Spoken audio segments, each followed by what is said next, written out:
I didn't prepare anything for the day, so no, there's nobody out there yet, so it doesn't really matter. My computer clock's all screwed up. It's saying that I've been streaming for half an hour already, and I have not started. I don't know why.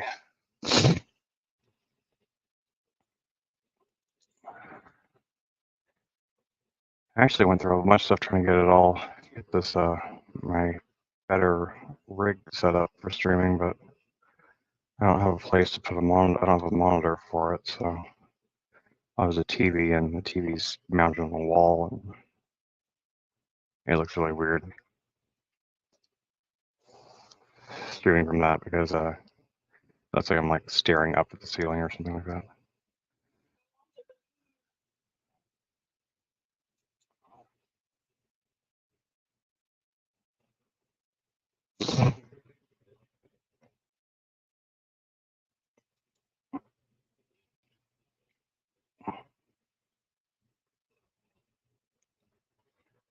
Anyway, don't know if anyone's really going to show up today. If they don't, that's fine. Just end the stream early.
Hey, Jeff. I don't think there's going to be anybody tuning in. I forgot to post links last night or anything. I passed out. My allergies are going crazy anyway.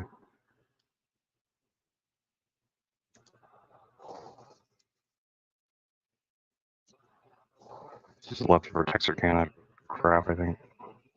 My allergies are terrible there. So I'll give it a few minutes, see if anybody gets any of the links from the.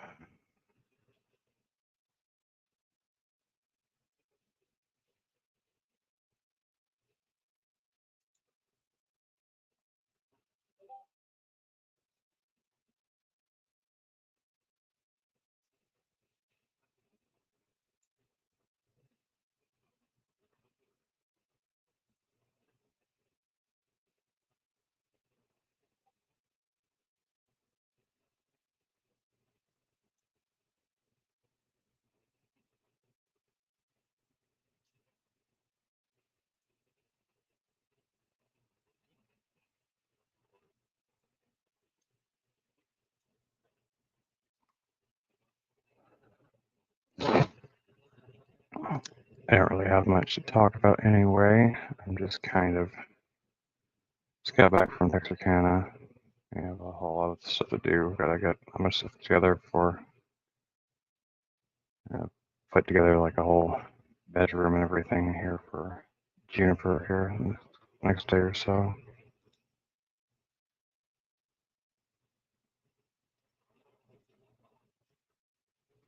Sure seems quiet, doesn't it?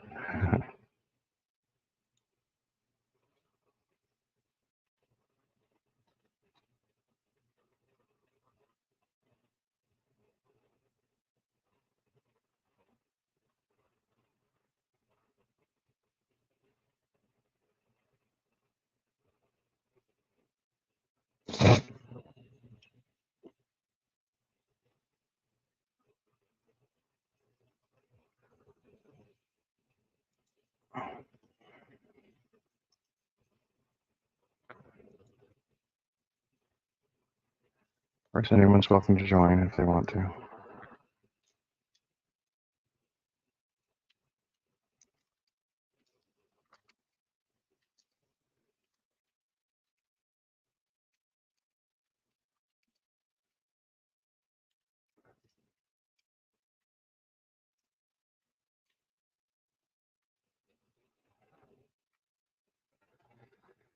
Anyway, well, not much later's going on in the news, really. It's been same stuff. Trump and this and that and whatever. It's like everything's on repeat.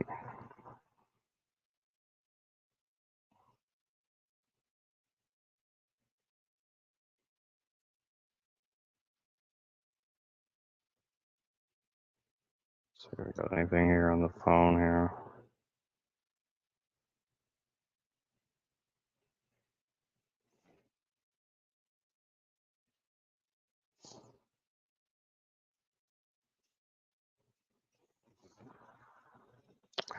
I don't know.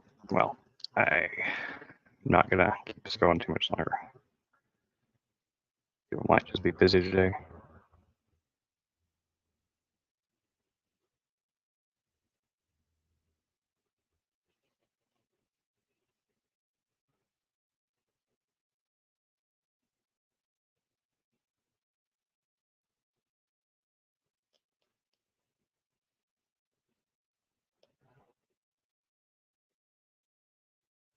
Got my desktop right kind of set up though, and it's pretty cool. I mean, I can, if I can figure out a way to get just a stream from it, it'll work a lot better than this piece of shit will. Managed to set up a place where I can game on it a little bit.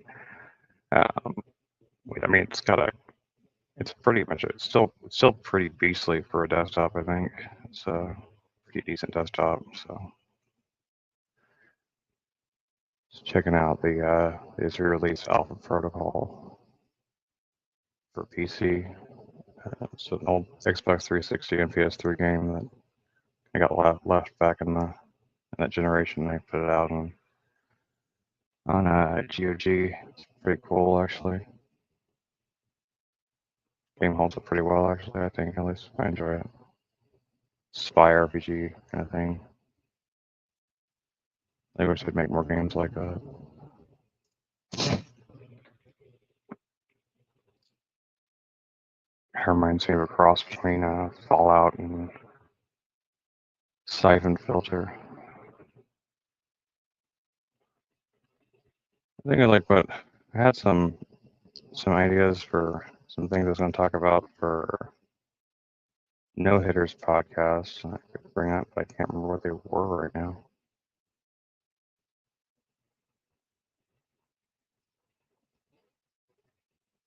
Kind of by accident, I ended up watching.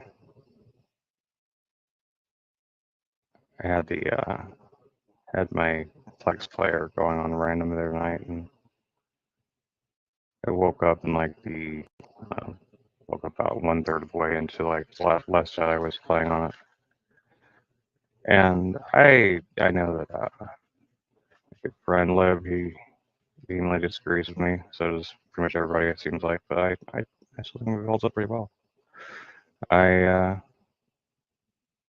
It's got the cornier moments, and it's got some stuff in it that's definitely it's kind of cringy, but so do the original trilogy, and so does every other. It's still the best of the three sequels for sure.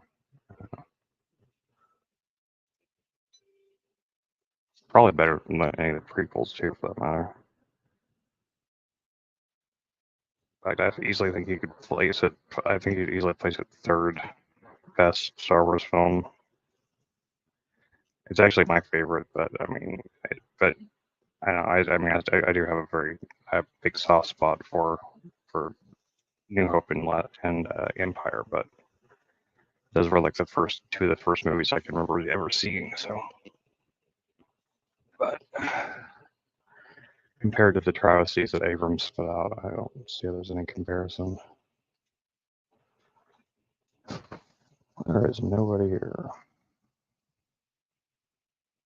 There's nobody really on Discord period right now, so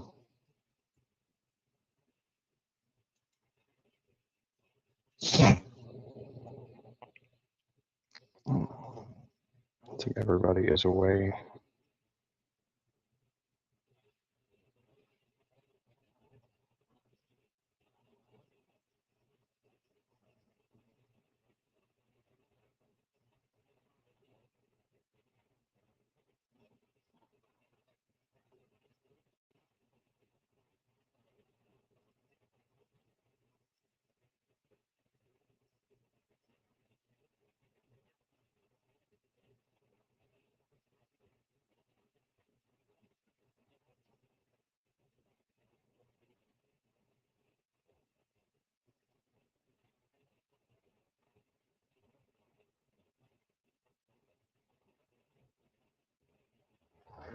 I don't know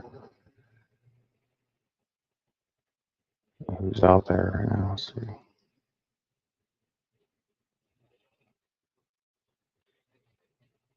It says I'm watching it, but I don't know how that's possible because don't have a tab open, so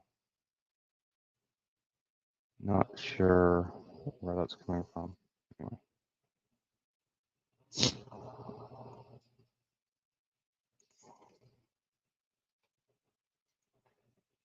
Anybody like to jump up if there's somebody out there and it's not just some sort of weird ghost thing on my part? Like, please do. I am not full of ideas today. A lot on my mind, I guess.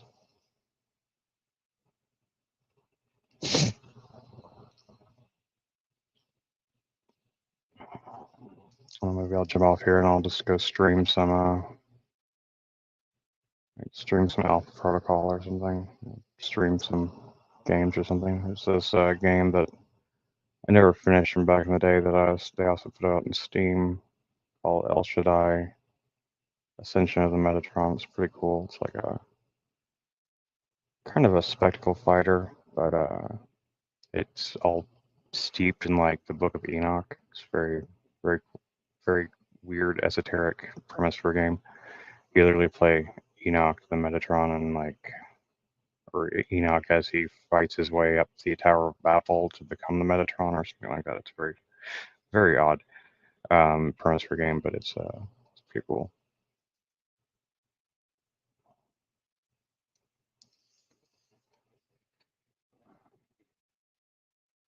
But, well,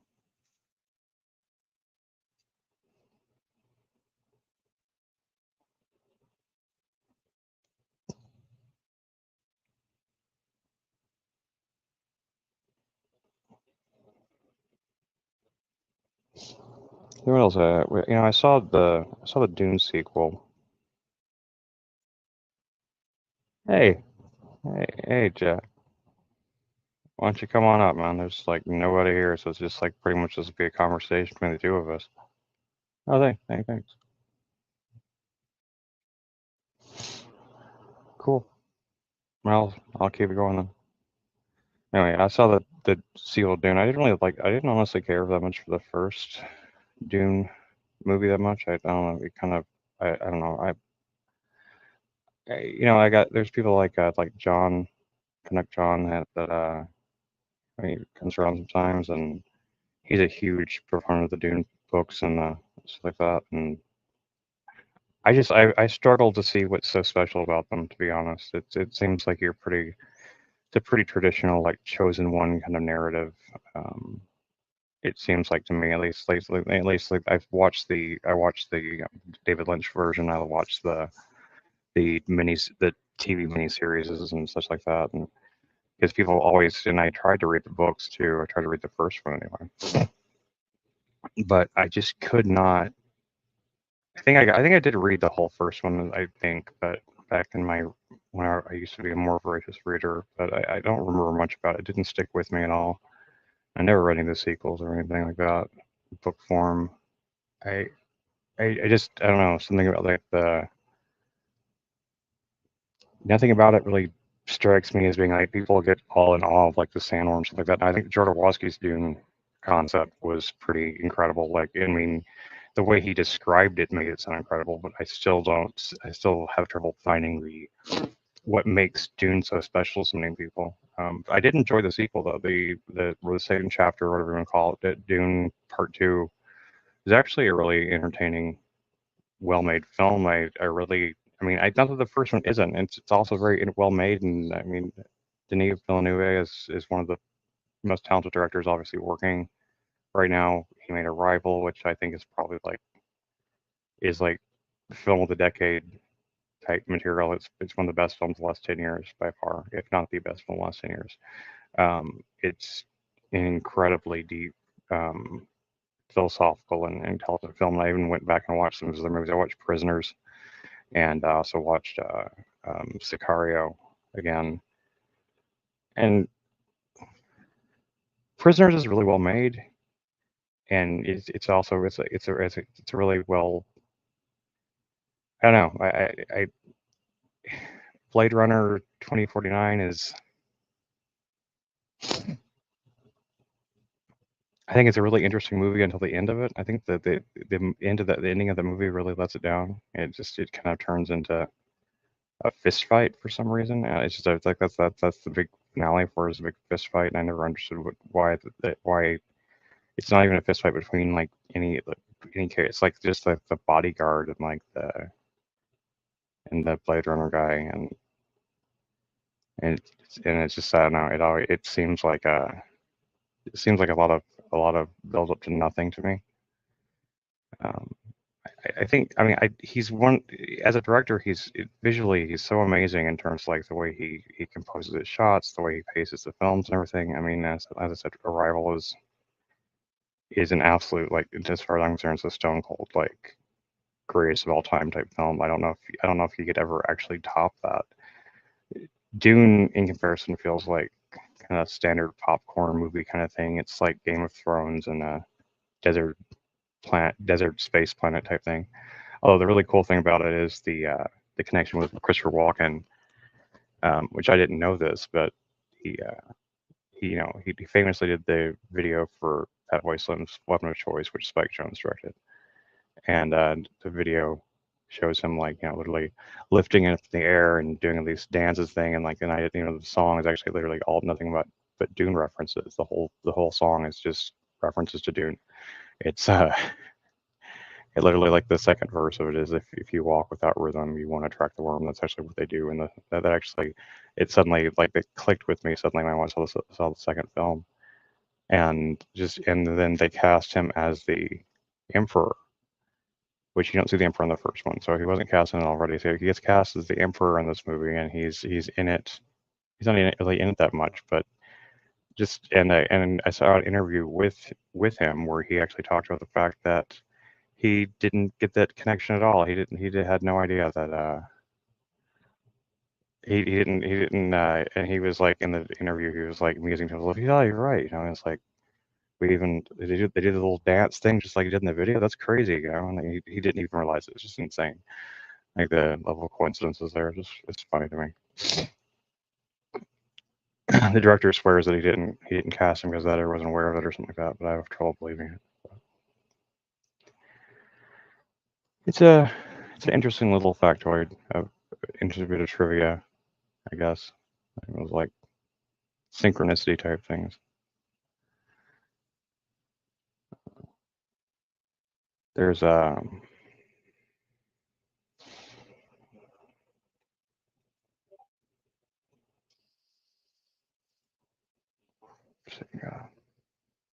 I don't know what that bloop was. Wasn't anything else. But yeah, I mean, it was pretty decent though. I also watched can't remember the guy's name. Poor Things by Yorgos Lanthimos. Got got incredible reviews and like it's it's it's been a very highly praised film this year and everything, or last year I guess technically end of last year. Um, I don't know. Like it's definitely got some things about I like. I mean, too. I think he's kind of getting to the point where he's like. I mean, I love how unique his films are, and they're weird in a very specific way. It's very specific to him. But this one felt like maybe it tries a little bit too hard to be weird. Maybe it tries a little bit too hard to be unusual or strange. Um, and and it where it ultimately goes, I'm not spoiling anything here, but I mean it goes exactly the plot or the story or however you want to play it. Once it establishes what's happening, it's so entirely easy to see where it's going. It's just like it's obvious in like the most like painfully obvious way. I mean, like for a movie that is strange and is full of weird little sides and strange little like touches and details, and like he loves his fisheye lenses and his like odd little moments of comedy and all this stuff, and it's got all this great little like touches to it, but the story wise, it's really basic. Um, and then it has an with and that on top of that with an ending that I guess the ending isn't really expected per se, but you could never predict the ending. It's not like it just kind of comes out of nowhere and it's just kind of weird and it's kind of dumb, to be honest. It doesn't feel his last like I think his best film was The Favorite. The Favorite was a really great film, and it was one that was weird, but it was still grounded in a sort of reality that you could kind of recognize. The Lobster was grounded at least in an emotional reality, but it also kind of similarly had like a kind of like a kind of petered out towards the end. The Dogtooth is really good, but I always thought I was surprised by how few people seem to be actually disturbed by the what Dogtooth is about. It's like a pretty disturbing film, but people kind of like laugh it off like it's kind of like some quirky comedy type thing. But it's I know Killing of a Sacred Deer was it had a really interesting premise, but it just like it didn't really feel like one of his films in a lot of ways. A lot of ways it felt like it was kind of like a almost a riff off of Michael Haneke's Funny Games, but I mean not in terms of like not thematically, but in terms of like the thriller type plot it had in it. But The Favorite's a really great film, and Four Things I really thought of it. I was really excited to see it because I thought it was going to be like a kind of a breath of fresh air in terms of like what's been coming out with movies in this last year or so. But it's just really a lot of great films, really great concept this last year that just really did not follow through or fell flat for me in one way or another. I mean, I did like the I think it's called Nicolas Cage movie where he starts appearing in everyone's dreams. It's a pretty good movie, but it doesn't do nearly as much with its premise as it could.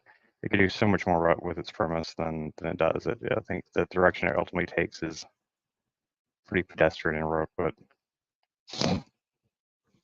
it kind of reminds me of Stranger Than Fiction in that way, which is another movie that I thought it seems like it wants to be a Charlie Kaufman film really badly. It really wants to be. It's someone who really looks up to or admires Charlie Kaufman's work in a lot of ways, and yet they seem to miss what makes Charlie Kaufman's work special. Yeah, I think what makes Kaufman's work special is not that it's weird and like I mean he makes fun of that. He even like comments on that in adaptation. He has his agent when his agent's like nobody can come up with like a crazy story like you can, and like but it's not about how crazy the story is or the crazy. It's like it's like people that see Charlie Kaufman's films, they've seen Being John Malkovich, I guess, and they just see like a crazy concept. But like Kaufman really thinks through his concepts. He really thinks through the whole like the ramifications of it and all and everything, and the just the whole world that he builds around that concept is a fairly grounded world too. It's fairly easy to understand or relate to, and then and he always follows through with like an emotional reality that really or an emotional grounding that really you know is it becomes much more in how silly the plot. I mean, like adaptation is probably one of the most quote unquote wacky type in terms of plot and like the way it goes about itself is just I mean, it's pretty off the wall, especially the original script for it too, which I don't know. I've actually read the his original script for it, which had like a giant gorilla like rampaging through like New York and all this stuff, and it was like it turned into like a completely like a big genre like action movie thing. It really I mean it was a good thing that him and Spike Jonze reined it in, but you know he could have taken a lot further, but that original script is much more like what people seem like they try to do with like those kind of weird ideas with weird concepts. They don't seem to get what I think that's a big problem with like a lot of Hollywood or anytime there's like a movie that's like a big surprise success, they always take the wrong idea from it. Like, the Barbie movie is a big success, so of course the what Hollywood takes away from that is that people want to see movies about toys. That's what they think from that. They think, oh, movies about toys, that's what people want to see. So they put all these like so Hasbro has there's every single like game and toy and everything has got like a bunch of even though they already tried this with GI Joe, they already tried it with they did it with Transformers for years. Which are all toy based movies too, and you know. They don't really get that. It's not like people don't seem to take that away from Transformers when it was a success, strangely enough. But what they take away from Barbie is that nostalgic toy based movies are the thing. I don't. I actually have no idea why Barbie was a hit, though. To be perfectly honest, it's a bizarre film. I can't even comprehend how that movie didn't turn out to be one of like come out and just turn out to be a complete train wreck for the box office wise because how utterly bizarre it is. It does not feel like a mainstream film in any sense, and I don't even think it's a particularly successful one in terms of the story it's trying to tell, but it is fascinating. It reminds me a lot of Southland Tales, which is a I can't remember the guy. I think it's Richard. Is it Richard Kelly? I can't remember. The guy that made Donnie Darko made his fault to Donnie Darko was this movie called Southland Tales that had so many ideas in it, just so many ideas all crammed together. I mean, it had The Rock in it. But I think right around the time he decided to start going by Dwayne in Hollywood, and like it had Justin Timberlake in a small role, and it had all these like small roles from a bunch of different actors, and it was a big mosaic of a film, and he clearly shot way more of it than he actually ended up in the cut. There is a director's cut that's very hard to find, but it's that does not improve the movie any, but it makes it even more fascinating. So there's even more like strange ideas in it. It's just a movie that makes very little sense. I mean, and I feel like it still made more sense to me than Barbie did, but still.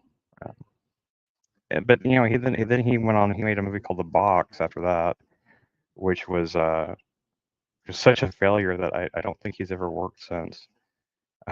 Which really sucks because he's really a unique writer and he has a unique voice. I love ambitious failures. I don't care. That's why I will say I like the Barbie film because I think it to me it's an ambitious failure even though it was a huge success box office wise. On the other hand, I think what was the other big winner for the Oscars I think was like if the Oscars even happened yet I'm not sure, but I think I heard that Oppenheimer was the winner or something like that, and I do think Christopher Nolan's a good filmmaker.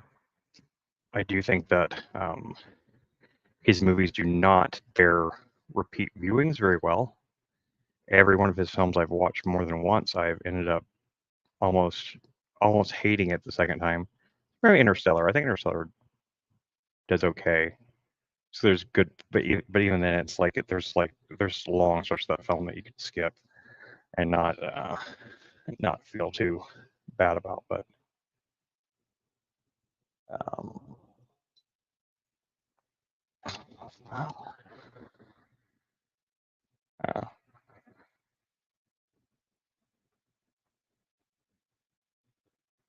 I don't know.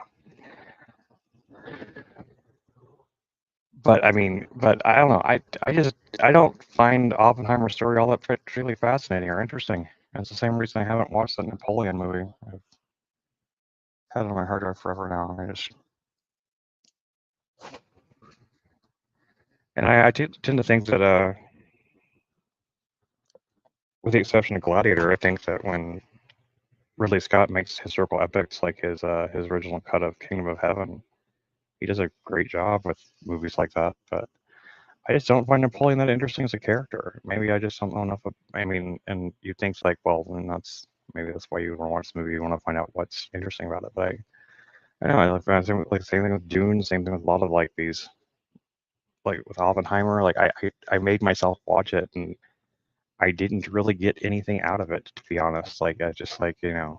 It's like from the first 5 minutes of the movie, I understood the fact that that he's a genius that is misunderstood to some degree early on, and he gets villainized, and he feels enormous guilt for his creation of the atomic bomb or something like that.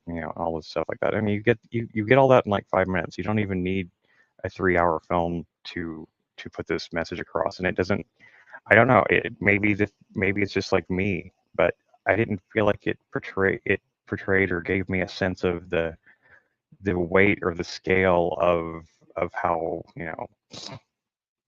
terrible or awesome or whatever this this power really is. I mean, maybe just because I grew up in a post-nuclear age where that concept has been in the public consciousness for long enough that it just seems pedestrian to me or something. But I mean, you know, I don't think he's in particular is that much more interesting than most of the people that the movie or in the supporting roles. I mean, he's not much more interesting than many other characters in it. He himself is, he it focuses a lot on his like guilt over like his ex-girlfriend and all this stuff like that. And I don't know. I just don't find it particularly fascinating or interesting. Like a biopic about someone who's maybe like didn't have like such an impact on the world, but I find it much more interesting than something like A Beautiful Mind, at least, which is kind of corny in a lot of ways, but at least the subject matter of what is his name, Nash. I can't remember his first name, but the main character's like the whole his bouts, his struggles, schizophrenia, and his delusions and everything, and all that stuff is very is compelling in a way. Like the fact that this guy was a genius, and he was also losing his mind. I think that in itself is an interesting concept. There's something there that intrigues me enough to want to like see it. But there's been a lot of these movies about like other geniuses. Like there was one about what was the one about the guy that did the Enigma machine, like the cover of the Turing, Alan Turing. I don't know. That one didn't really resonate for me at all. The one about Stephen Hawking, I didn't even get through. It was boring as shit. I mean, Stephen Hawking about we probably be a lot more interesting nowadays that we know that he was like a guest on, um, guest on what's his name's island, Lolita Express guy. Yeah, Epstein. Yeah, he's on Epstein's island. I guess that could make his story interesting. It's like a love story about. And like they didn't, he doesn't really. It's not really.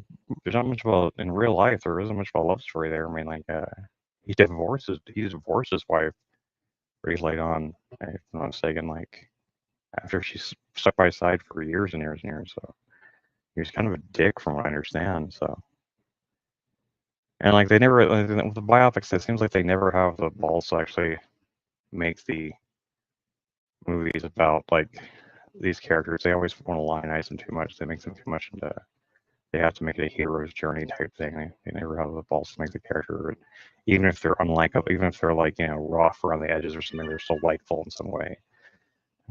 There's that movie about Jackson Pollock. There's another good example of someone that I don't understand the appeal of his art. I don't understand what's cool about him. I don't understand he was a dick and he splash paint on giant canvases, and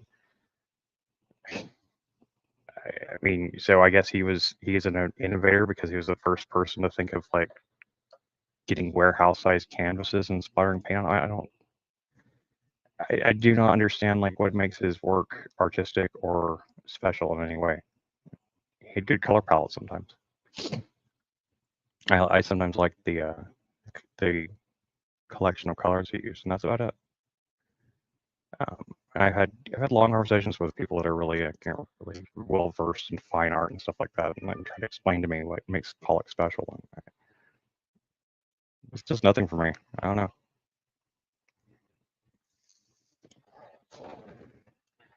Because I'd be interested if there anybody out there that has different viewpoints or different experience of these things. If they come on talk for that, I'd love to talk about trying to figure out like what's the thing that I'm always fascinated trying to figure out like what it is that other people find interesting about things like that. Like what is it? What's the thing that attracts someone? What is the thing that makes Dune so special to someone? What is it that makes um, Dune so much different and better than other sci-fi type things of its sort? Because I just can't. I for some reason it's impenetrable to me. I can't see it. Um,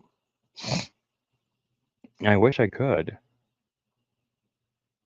because other people seem to like really not just like look up to it, but they seem to really enjoy and get a lot out of it. And I really wish I could understand what it is that they were seeing in those stories. Maybe I'll try to reach out to John. Maybe he can come up and explain what makes Dune special.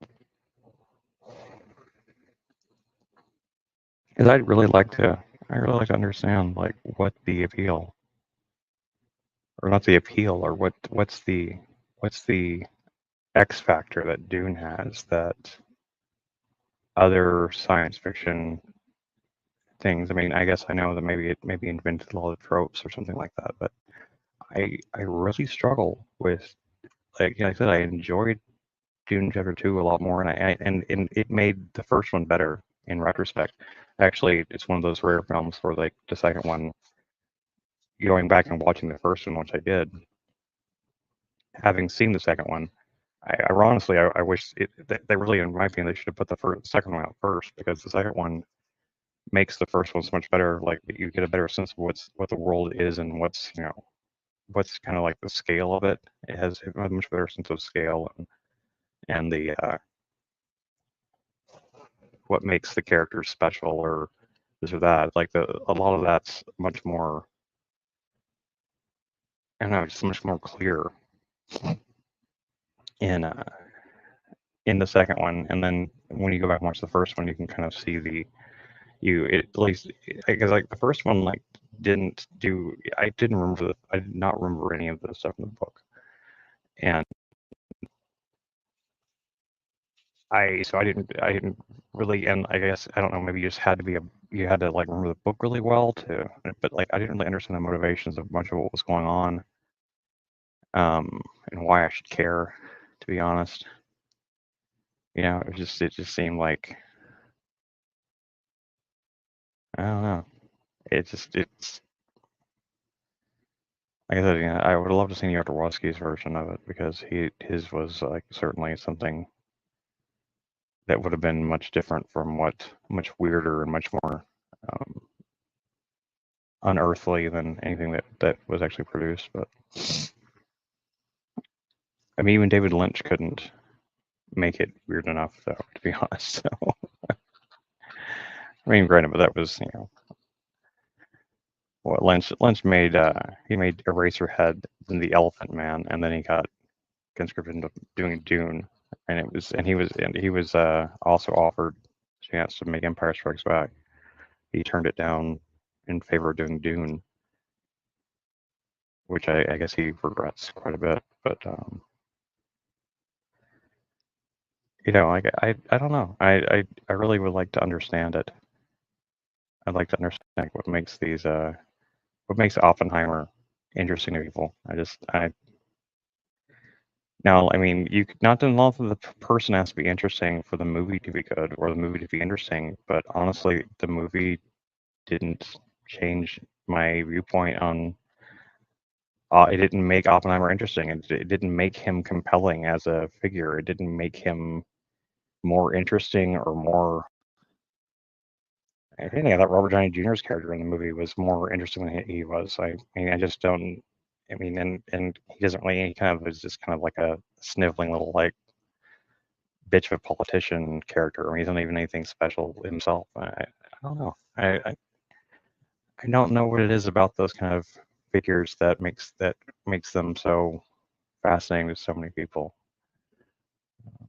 Napoleon is another one, like I said. I haven't watched the movie yet, but Kubrick was obsessed with making a Napoleon film for years and years and years and years. Couldn't get it off the ground or something like that. So Spielberg at one point was going to make it, like he did the AI. Never got to make it, and it's like I'm always suspect though of any director that is of the caliber that a Kubrick or a Spielberg is, and how they'll talk about like they tried so for so many years to get this movie made, but they just couldn't do it, and like if they wanted to, they could have just financed it themselves, like they have the money. The budgets for these films are not like bigger than their estates, and bigger than their fortunes. I mean, these are people that have hundreds of $1 millions already. They're billionaires. Like they could make these films. Like it always pissed me off whenever the guy that made Primer and Upstream Color, I can't remember his name right now. But seriously, I think Shane Carruth, he had this film that he wanted to make called A Topiary, and the way the description of it and just the few little storyboards and everything that are there, um, from it just sounds it sounds hypnotizing. It sounds just like it sounds like one of the greatest films that was ever made, kind of thing. And one of the things that's so frustrating is that like he had people like Steven Soderbergh and other and actually a couple of directors. I'm gonna say Spielberg even or somebody else like that was, they were like really trying to champion him and trying to help him get funding, but they just couldn't get the funding. And I was just like, if you guys really believed in the film, you could have. I mean, his film he wasn't looking for like he wasn't trying to make a $200 million film. He was trying to. I think he was just trying to raise like I mean, for Hollywood standards, it's a lot of money, but like for Hollywood standards, it's nothing. Like a $10 million film he's trying to make, and they just like they just basically he quit filmmaking. He just quit filmmaking. He doesn't make he's if you look him up on, I think he's like teaches somewhere. He's like a teacher now. That's what he does now. One of the most talented filmmakers of his generation, and just so frustrated with Hollywood that, and I would be too if I had like people like Soderbergh and all these people behind me and saying like like no, you've got something, you got some special talent type of thing or something, but who knows what happened behind the scenes. But I can only imagine they're probably encouraging to make some more mainstream films to build build up his credibility or in the mainstream or something like that to raise the money. And but it's just it's like but instead of like them, if they really believed in his film so much, then why couldn't they just finance it for him? It's just like it's not that. I mean, they were not. If the people in Hollywood have no spine, in my opinion. You know, people give a lot of shit to, like, you know, Mel Gibson, but, you know, fuck that guy.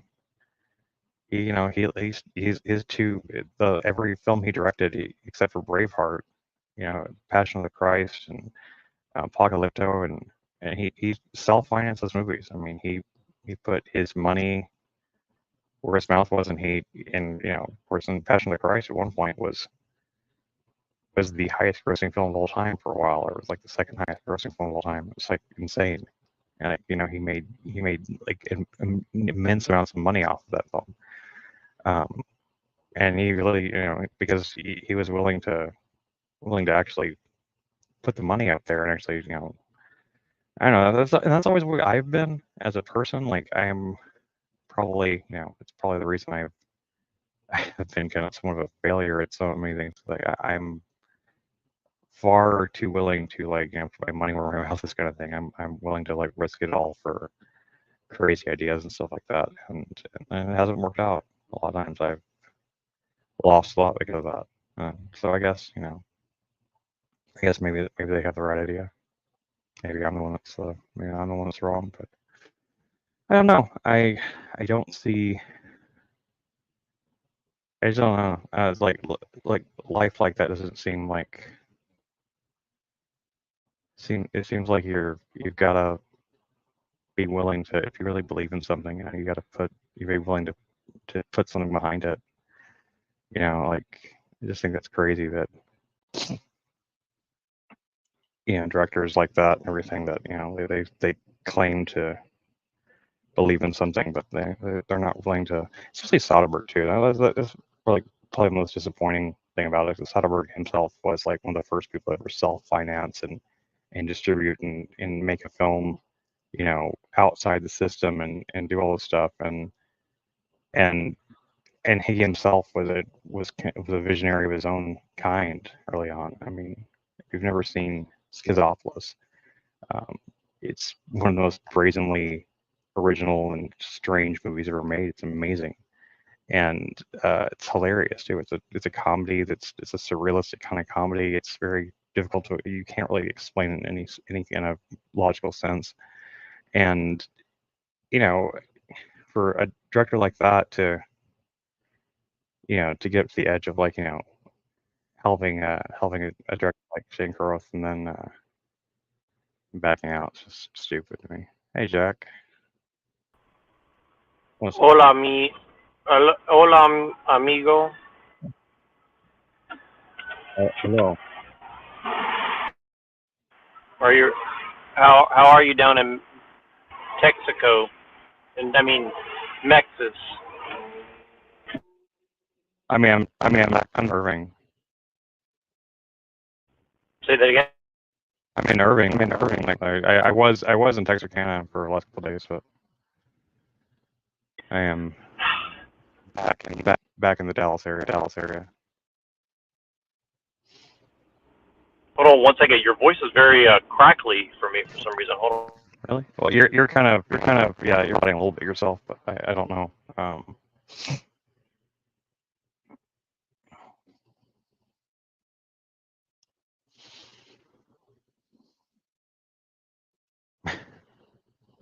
Some Vine Jump song lasts all 2 seconds. There he is. Try this again. Let's see how it works now. Ah, there's John. Hey, John. What's up, man? Thanks for coming on. Thanks for coming up. You did. Okay. How about now? Yeah, you sound good. You come to answer my call to explain Dune to me, because, like, I really am trying to genuinely understand what makes it so compelling to people.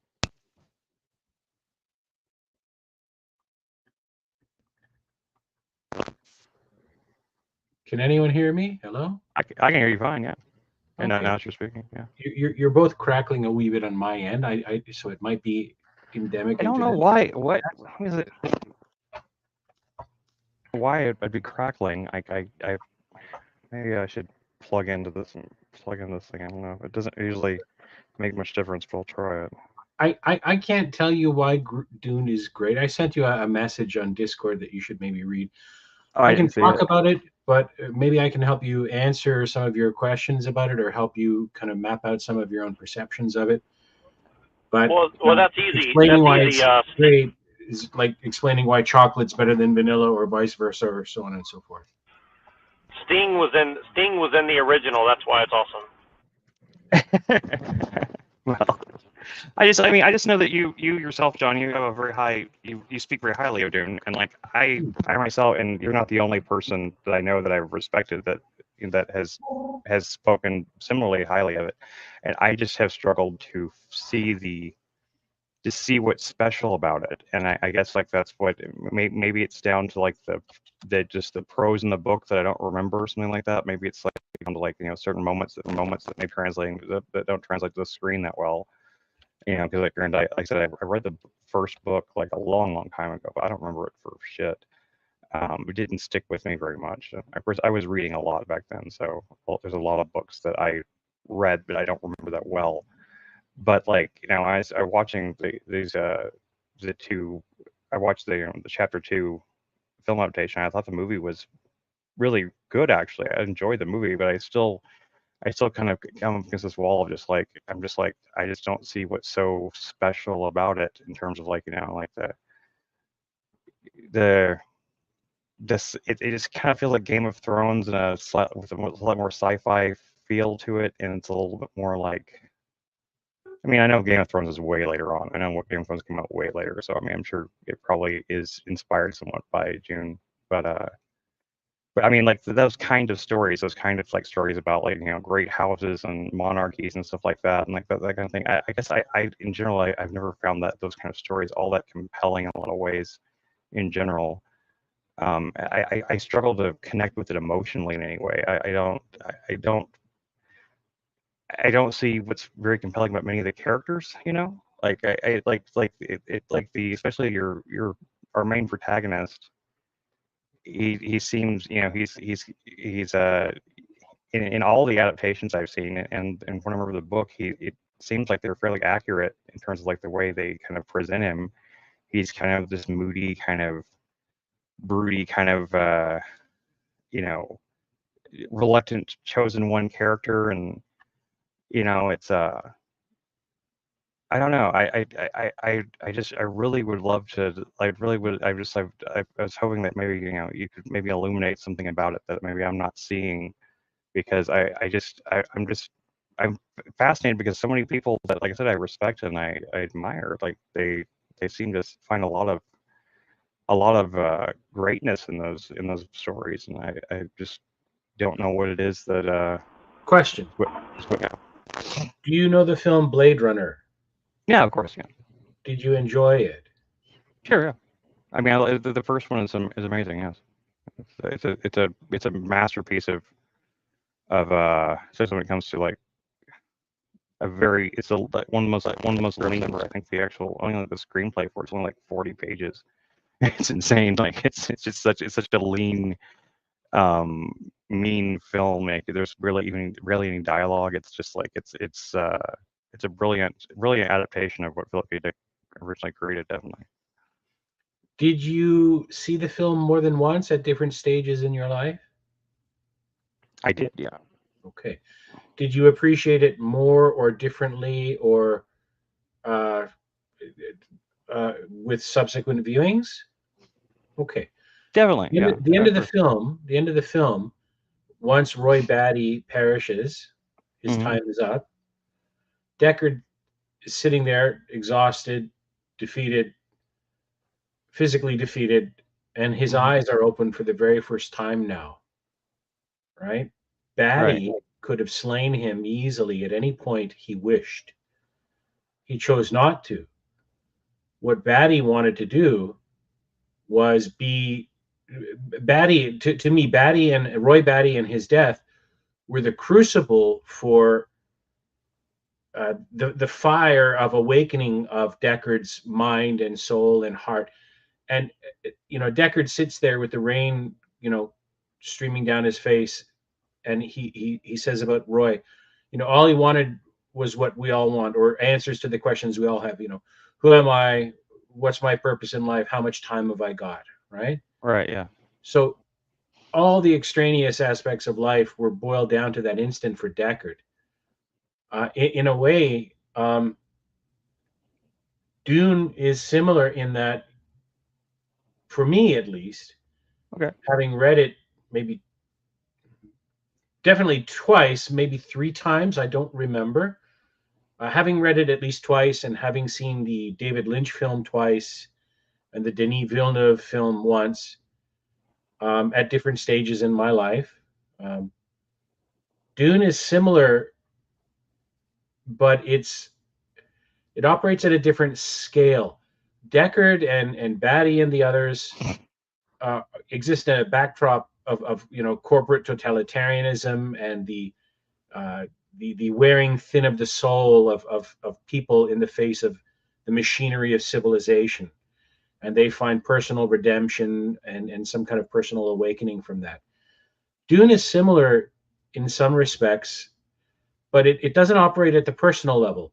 It operates at the machinery level of civilization itself, the nature of power, the nature of social construction, deliberate social construction versus channeling what bubbles naturally out of populations, the threat of too much security leading to stagnation, right? The opposite of chaos and no purchase on a tangible, you know, plannable future. So it's all of these complex aspects of civilizational life rather than personal life. The jihad that is waged results in the deaths of hundreds of millions, if not billions, of people. Right? The Fremen are unleashed upon the universe, the known universe, in a holy war of conquest and so on.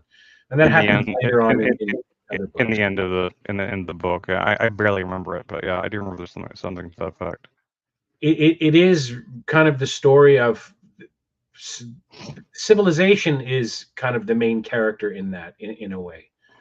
So if that appeals to you, and it may grow on you like an acquired taste, it may pluck different strings in your heart and your mind and your awareness of what's around. That's very imprecise. I'm rambling a bit, It's but okay. No, I to appreciate it. me, one of the great tensions in Dune is the tension between idealism and realism, not only in the colloquial sense of those words, but capital I idealism, as in the philosophy of idealism, Kantian and Humean idealism, versus capital R realism, meaning trusting your senses, the common sense of tangible reality. Question, but don't question too much, right? Check that the boat's not leaky, but don't spend days and days and days and miss the tide by doing it, right? Right thing in the right time. So it's a very mature novel in that sense, and I don't mean that from a position of haughtiness. You I have to don't. I be of don't. a certain level of maturity to appreciate I this. certainly would not. I do think it is a very mature novel. It's not that. It's just I guess it's like the world and it's all of the concepts in it. I like failed to grip me. I guess, but at the same time, like I did. Have you seen chapter 2? Have you seen like the new one? Not yet, although I am aware. The second film is actually just the second half of the first book, right? The first book, Right. Dune, it could be read as a standalone novel. Great.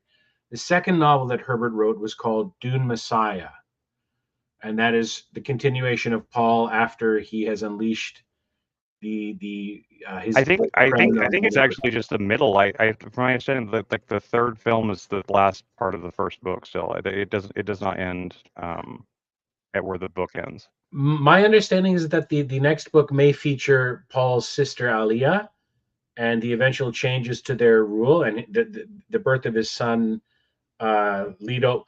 His Do you mind if I give you a couple of spoilers?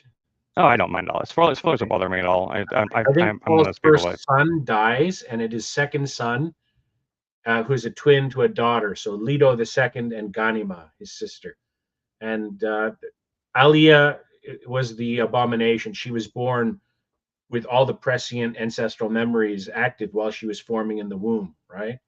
right. There's Yeah. a little snippet of her in the film, but in the second book, the Lynch movie was kind of frightening because Alia, the little girl, was just like a little psychopath, a little sociopath.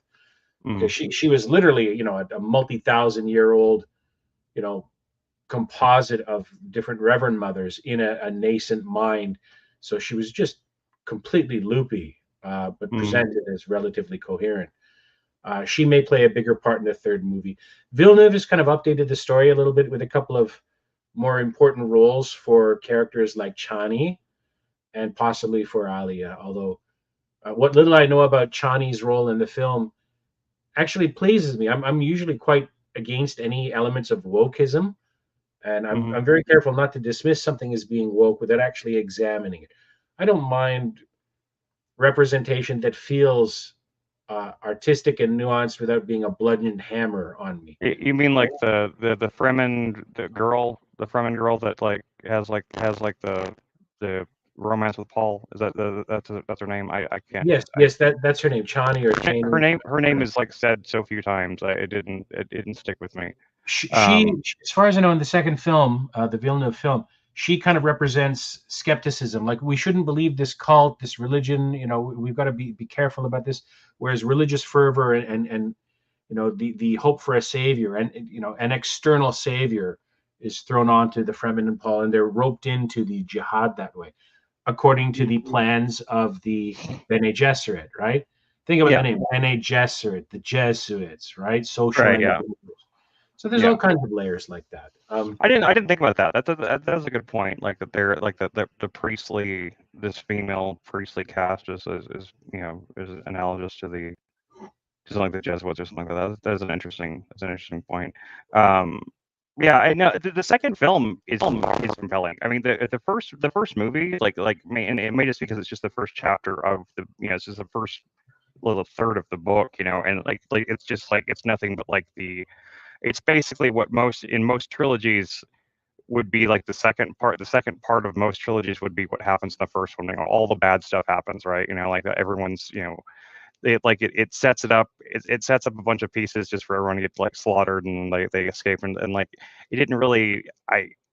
Honestly it took watching the second one for me to really fully understand the first one. To be honest, like the first one makes a lot more sense if once I've seen the second one. The second one is really good and it actually has a lot many more compelling character dynamics and ideas in it than the stuff with the girl in the womb, his sister that's in his mother's womb, and like and everything, and like his reasoning for like what he ultimately the choices he makes are the motivations are clear and it I think there's he becomes a much Paul becomes a much more compelling character in the second one, probably more so than Lynch or the mini series were able to pull off.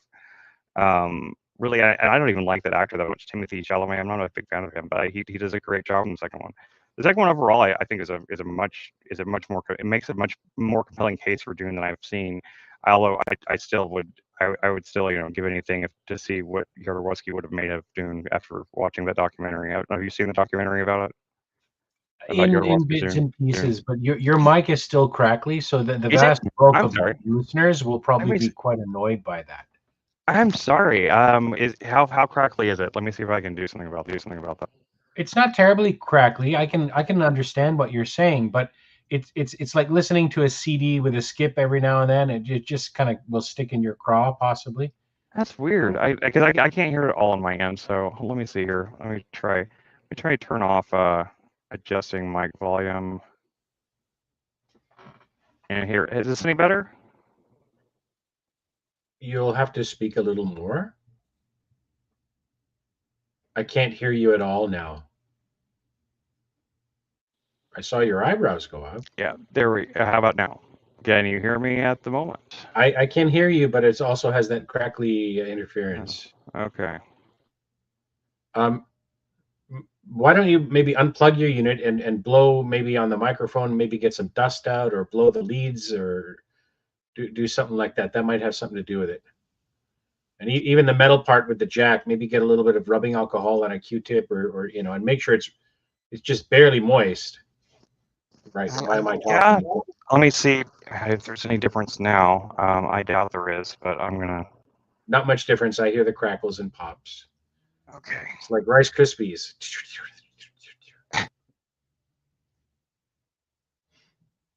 I wish I could hear it myself. I wish I could hear it so I could catch it. You know, I can't. Like nothing I can do to anticipate it. Okay, and it's actually the audio is good on YouTube. It's on YouTube. It's something with StreamYard then. So it's something that's happening with us on StreamYard. Okay. I'm sorry about that though. I know that's annoying. But anyway. Yeah, no, I just because I genuinely after watching the second one, it's made me more compelled. Like I think it's interesting you mentioned though Blade Runner though. What did you think about Villeneuve's like sequel to Blade Runner? What did you think of that? I didn't want a sequel to be made Yeah, until after I had seen Villeneuve's film, and then I thought, wow, I'm really glad he made that. It was a fantastic movie. Visually, it was stunning. The story was compelling and interesting to me. I liked everything about it. I enjoyed the film very thoroughly. I grew up playing role-playing games, and cyberpunk as a genre was one of them that interested me quite a lot. And this was a very grounded take on a kind of an anarcho corporate cyberpunk future. I quite liked it, and all the story's themes pulled at me as well.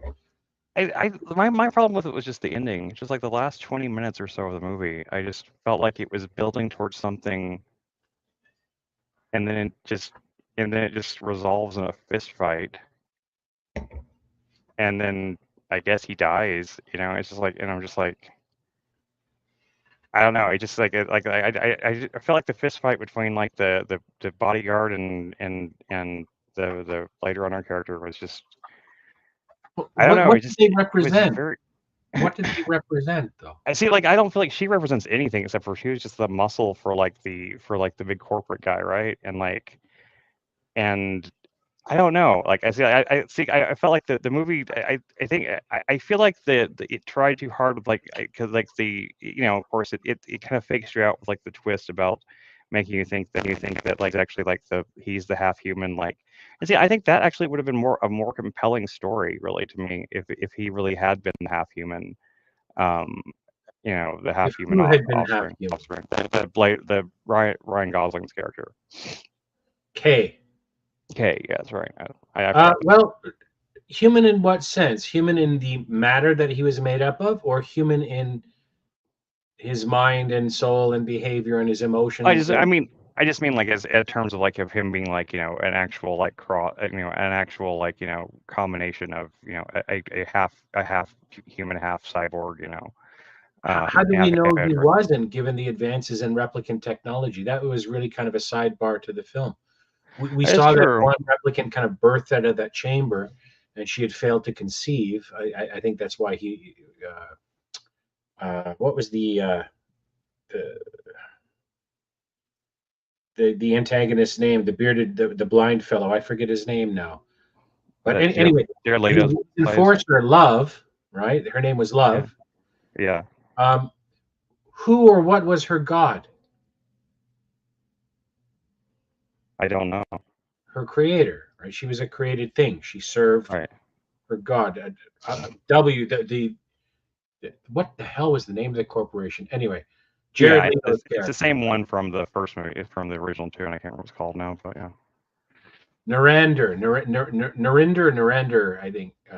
yeah, something like that. It sounds right. But Love, you could see that even though she obeyed every command that was given to her, she herself was emotionally immature. She did have emotions, right? You see her eyes water a couple of times, I suspect, in some kind of tension. So in a way, she was not she was more than a replicant, but less than a human. She was some kind of intermediary thing. But she had blind faith in her creator. She had blind faith to, and if not her creator, if that's too loaded a term, in her master, right? In the sense of a Jedi and someone who you apprentice under, someone you love and respect, your master. Not your, not only was she owned, right, capital M kind of master, but also her mentor, the person she loved most. She was a faithful servant. She didn't question. K had a different sort of tension. He was also a faithful servant, but he did so not out of a genetic instinct to loyalty and subservience and obedience that was there in him, but he was awakening out of that, and he needed employment. He had material needs that had to be fed. He was a much more he was a very different kind of hybrid replicant than the original models were. Batty might have been the nascent expression of that. Batty and his crew, tired of, and at the beginning of the film, the medic also, right? He speaks about miracles in the beginning. So I don't understand the film entirely. I know there are aspects of faith that are involved in it, the tension between faith and reason. But to me, that is a more properly a Taoist kind of concept. You need faith in reason and reason in faith.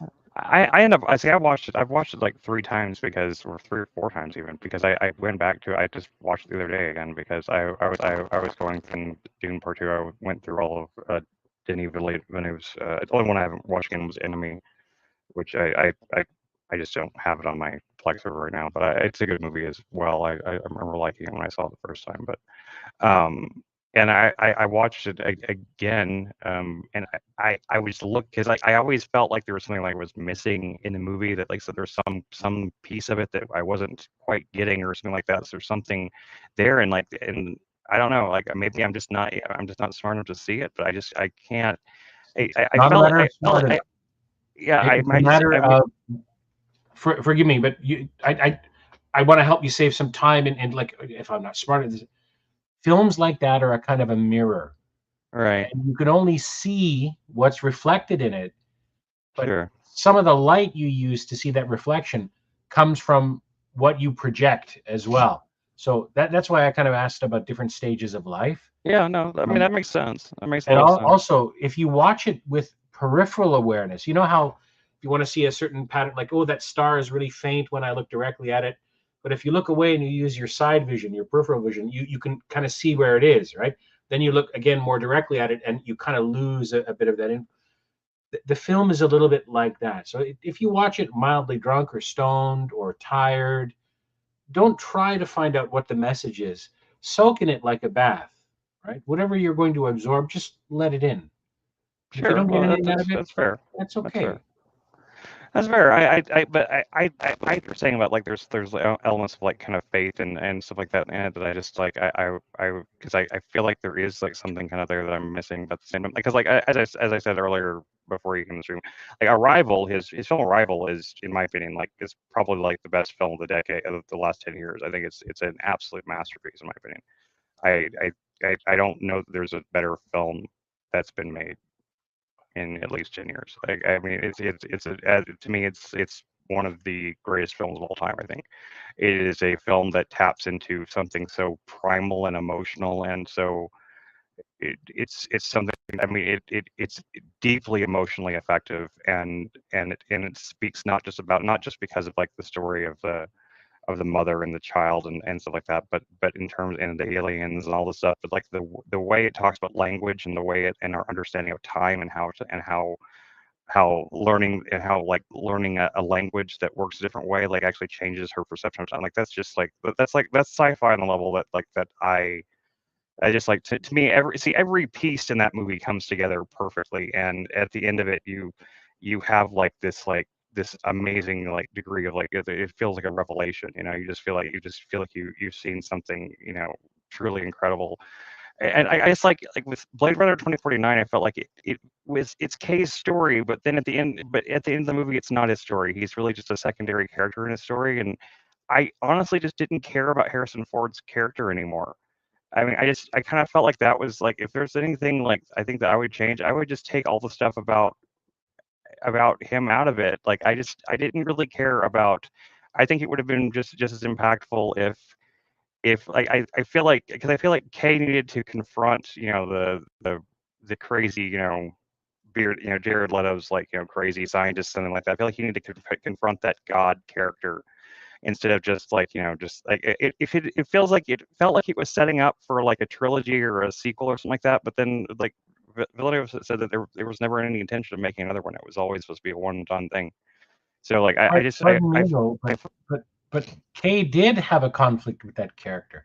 It may not have been body to body, man to man, but their ethos is their respective. I don't know the plural of ethoses, ethoi. Uh, Mm. that is part of what came into conflict. Now the meat of that was Kay and Love battling in the Right. water. But it seems like at the end of it, like there's nothing stopping like I mean, because basically Kay, I think it's not really clear, but it's pretty. It seems pretty like it seems to imply very strongly that he does. And there's nothing Implies what? stop. You crackled. What implies about Kay? It implies pretty strongly that he dies at the end, Yeah, yes, and yes, like that's my take as well. yeah, and so it's kind of it seems kind of pointless. He gets he gets the father, he gets Harrison Ford's father character there to see his daughter, and then what's going to stop them from just like him, just like the crazy guy, just going to send somebody else after him? I mean, like it's like he's not going to survive. Like I mean, it's like it seems like it stops short of actually resolving its like story to a degree. It feels like a first part of something instead of like a complete ending to me, which is where I fell.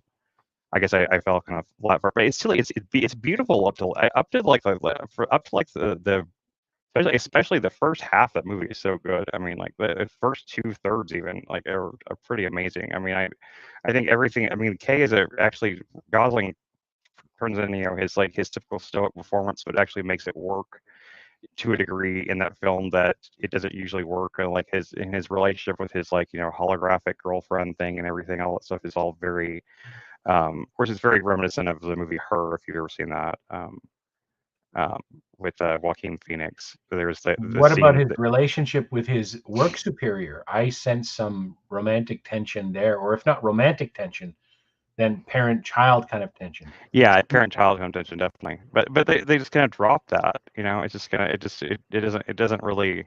There's a lot of times I think that movie that felt like they were setting up for something that was never going to happen. So that was, I guess, that was where I felt. I guess I felt was like slightly let down by it. Just like it was not supposed to intended to be the first part of something, and it felt to me like it was only half done. But whereas the first film feels very complete. Like you never get that sense from the first Blade. You never got the sense that there never needed to be another Blade Runner. Like you said, you never really wanted a sequel to it because there's no reason to, right? Because like it's all the story's there. It concludes in a very like open-ended, but and yet very inclusive way. Yes, but Whereas I that's exactly how the second, not exactly. That's how in Spirit the second film does end. The ending is open-ended. You don't know for sure whether Kay is dead or not. You have no right, idea what happens to the other characters.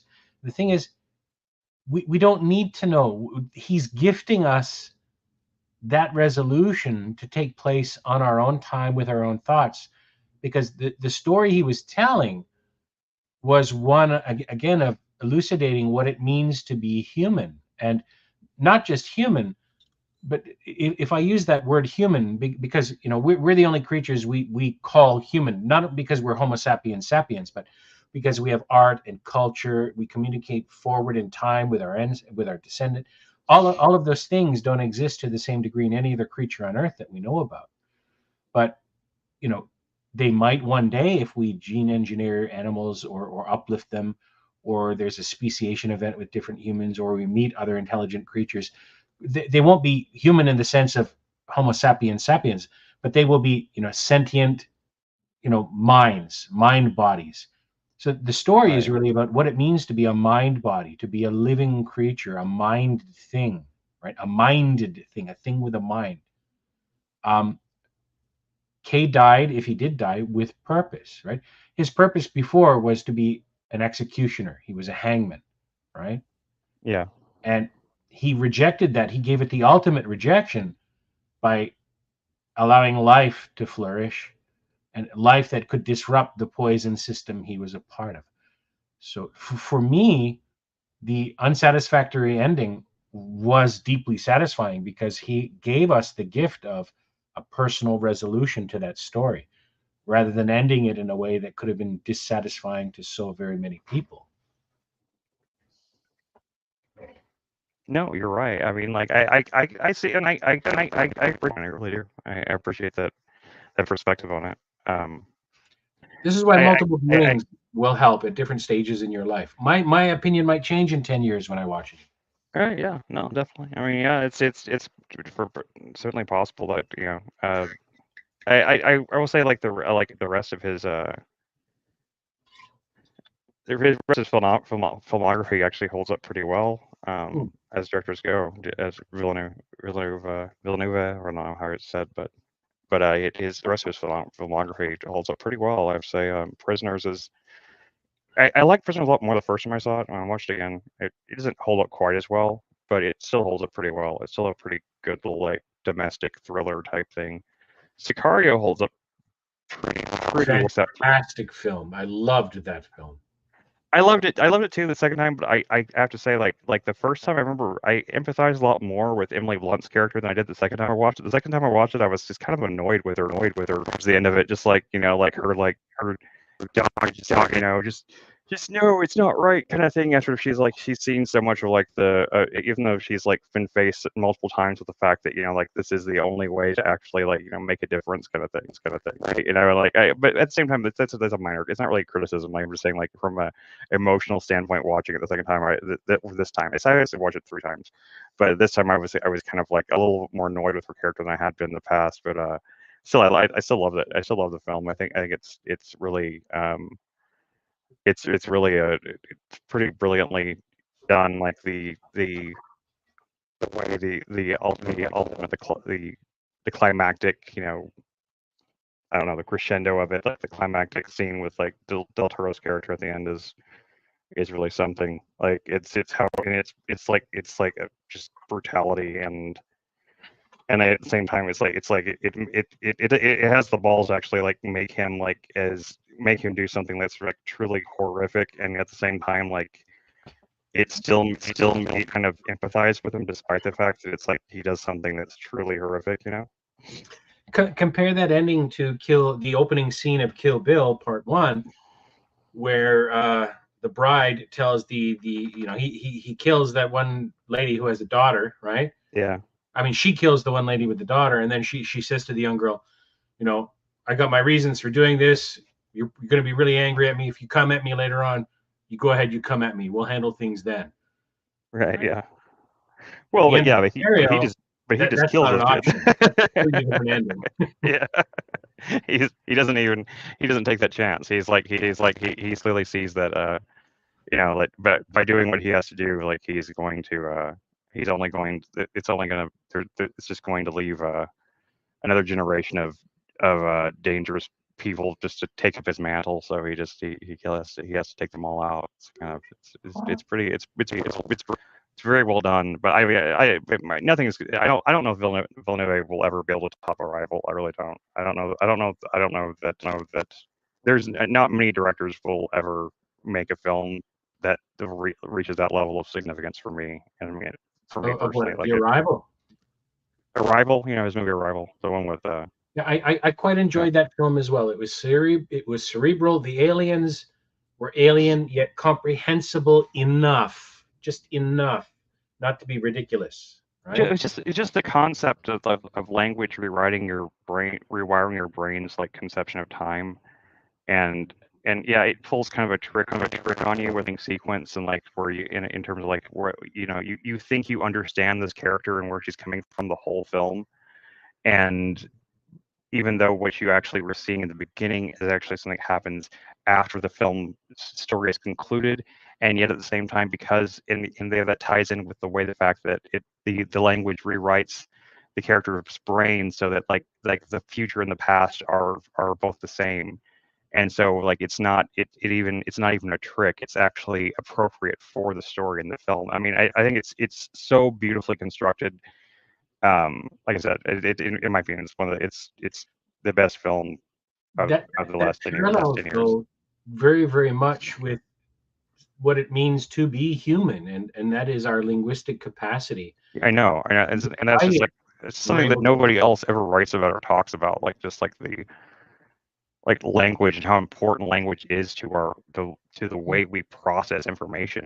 Because I something that I thought about a lot after Juniper was born that I didn't really think about whenever my first daughter was born, and you know, just seeing her, like, you know, figuring out concepts, and you just, like, you look at this baby, you know, and you look at this little innocent thing, and you realize they don't have any concept for, they don't have any term to put to anything. We think in words, you know, we think in, like, we label things, and we have, like, the labels for them, you know, you know, we have a cigarette, and we have a lighter, and, like, Oh we have no, pardon me. you know, Not all of us think in words. I do, but not everyone does. You remember a few weeks ago we were talking about people who don't have an internal monologue and so on, that that's can't true, actually. yeah. There are some people who don't think in words precisely like you or I might. I suspect, like I can have a conversation with myself in my head, not in the sense of, you know, two parts of me are answering each other, but I can, what should I do? Should I do this? And I don't want to do that. You know, like my own Yeah. chain of thoughts, rather than being abstract and so on, can be done in words like that. Not everyone is like that, apparently. I don't know that for a fact. I'm trusting other people's accounts of that. Yeah, I know. I've heard that. I've heard that too. Like, it's impossible for me to conceptualize, like to literally not to think. I mean, you sure you can think in pictures to a degree. I mean, I get that thing in images, but, like, to not to not attach labels to those images, to not categorize any sense, it breaks my brain to think about that. It does, you know. Like, it's just like I'm just If, like I'm just such a wordsy person, I guess. I don't know.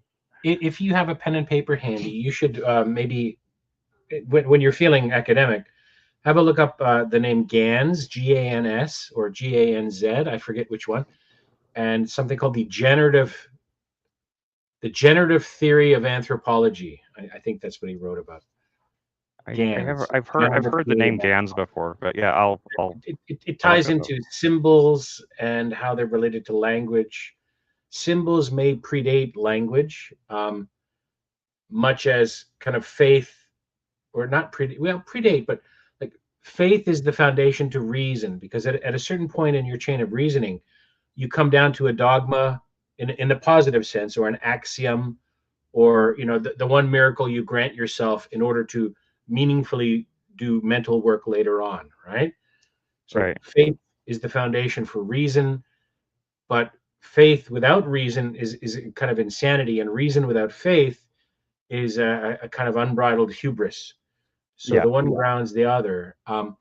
Symbolic thinking and linguistic thinking may have that similar relationship, and I don't know enough about this to say with any degree of reliable authority. I think it's just a cool idea of the left brain, right brain tension, and how in the past human beings, much as we're left and right-handed, right? Some of us, there's a dominant side that's kind of been bred, or has successfully, you know, been bred through the millennia. Most people are Yeah. right-handed, some are left. There are folks who may have that linguistic, you know, ordered thought in their head like you and I have, and others who have primarily symbolic ones. But there may have been a time in the human past, not too distant from now, not too far into the past than now, where there were people who heard voices in their head that was their linguistic self interacting with their symbolic self, and they had no way to synthesize that until enough people were able to conglomerate together and talk Right. about what it meant and cohere some conception of what was going on. That kind of ties in not only with language, because when we learn new words, we're able to think new things, or at least new levels of nuance of the thing. I Yeah. could never describe that before. Now I have the words to do that. Mhm. So thought informs words and vocabulary and language informs thought. One bootstraps And the other. perception. And And perception. perception, certainly. You know, have you heard the theory? I've heard some people say it's been debunked, but I never heard a solid debunking of it. But that, you know, that there really was no concept. There was no concept or term for, and there was no such thing as the color blue until it's a relatively recent evolution in humans to see the color blue. You know, because there's very few. Anytime the color blue is described, it's usually described as green in almost all ancient texts as everything. They just considered a shade of green. That happens in Korean. They have a term paransek, which means, you know, like you and I might say red, when Mhm. there's crimson, and there's, you know, whatever other words, you know, blood red, cherry red. So green and blue may have come into our language or our languages over time as we had the ability to discern that distinction, or as it became important, Yeah. right? They say it's even there are some people that theorize that we literally could not see that's part of the there are supposedly people that can see different colors. There are colors that most humans cannot see now. There's people that supposedly can see colors that aren't part of our current concept of the color spectrum. Supposedly, That to me sounds like, on it its face, sounds it sounds it sounds nonsensical to me it because, sounds nonsensical, example, but that's what I mean. It's not like something from like kooky stuff. It's from like science articles and stuff. But yeah, that would depend a lot on the structures of the eye, right? There are creatures, however, who have different photoreceptors in their eyes, yeah, the rods and like cones that we don't have. So I can there see may be a ultraviolet and stuff. threshold of a certain percentage of those colors, rods and cones, that allow you to discern green from blue, and vice versa. So Yeah, I got to walk that back. That's plausible. yeah. Humans I didn't mean, have blue eyes until something like 20,000 years ago, or some silly number like that. yeah, like there's the one of the part of the theory of the blue thing is that like early humans didn't even have the cones or the receptors. They might have used violet some in case of some violet because there's old Egyptian hieroglyphs and stuff like that that have that use blue, but that they didn't refer to it as blue. They didn't see it as blue. They didn't see the blue the way we see it. They didn't see it as darkly as we do because it's like the cones developed it, and over time, and as the language and as the terminology after the cones developed, so did like the language. They influence each other somehow. Yeah, Like no one doubt. influence the Just other. like vocabulary and thought go together in that sense. Mhm. It's just incredible to think about, think about how we construct our reality um, through all these different means and sense of things and language. I mean, language is really it's one of the few things that really separates us from animals. I think really in a lot of ways, at least the way we use the degrees to which we use language. I mean, all animals have language to some degree. They can clearly communicate with each other, but but the ability to describe and our ability to have memory and our ability to have like a chain of memory in the way that we do, and the ability to contextualize the memory is is kind of like, and that's where that movie gets me, and that's where that movie just blows my mind. Is like it illustrates that in such a profound way, and through a very emotional human story as well. And Which movie? Arrival. Okay. Yeah, I'll never stop singing the praise of that movie. That's that. I mean, that's the reason why I'll watch anything Denis Villeneuve ever makes, because if there's even if there's even a small chance he'll make anything on the level of Arrival again, I don't even if he cranks out a bunch of really bad movies over the next few years, I'll still keep watching them just to see if he ever gets that gets to that level again. One other aspect of the film, I think, that was very important for its success is that he had some fairly well-known actors, but none of them had a domineering presence. They weren't character actors, and none of them were the absolute star of the show either. Yeah, It was a good ensemble cast with good actors, yeah, competent actors. and It was I'm packed. not. It even had an actor in it that I'm not even a fan of. I'm not a big fan of Jeremy Renner, for example. I don't like him very much, but he's perfect in that film. Hmm. I mean, Amy Adams, I am a huge fan. I think she's amazing. I think she's been one of the few she's the closest thing to a new movie star we've really had in terms of she's got this she's got a quality that very few actresses or actors really have anymore. She has just a kind of a crazy ability to do all these different roles and stuff like that. But she's really good. I mean, the other film that's probably in that same that comes close to that is probably Annihilation. It's another great film from the last few years. But I don't think Annihilation comes nearly as close to the perfection I think Arrival hits. But I Annihilation is also couldn't amazing. watch that film. It has who's the lead in that film? It's an actress I don't like. Natalie Portman. Yes. Uh, Well, if your dislike of her is based off of that movie she did Vox Lux, I understand because that movie is the worst abomination of a film I've ever seen.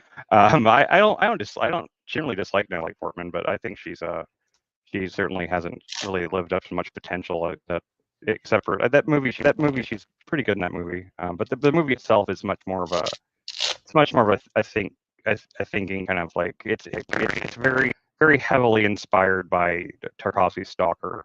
If you've ever seen that. Um, For me, Portman carries a kind of a Sean Penn weight with her, not in the sense of her talent or her broodiness or so on, but like I can just see some very jaded executives sitting around the table like we need a starlet for this. Well, not a starlet. Well, we need a star, and she kind of fills that spot. She's a gear. She was interchangeable. They liked the shape of the gears she was in, but she was still just a gear. Not in that film necessarily, but that's how I look at her career. well, Unfortunately, I would considering kind of movies you like. I think you should try to like try to power through it for her, despite her presence because it's a good film. There's one thing about it that I dislike, but I won't. It would be a major spoiler type thing, but I'm not going to go into it. But did you see that really silly movie where people are blind?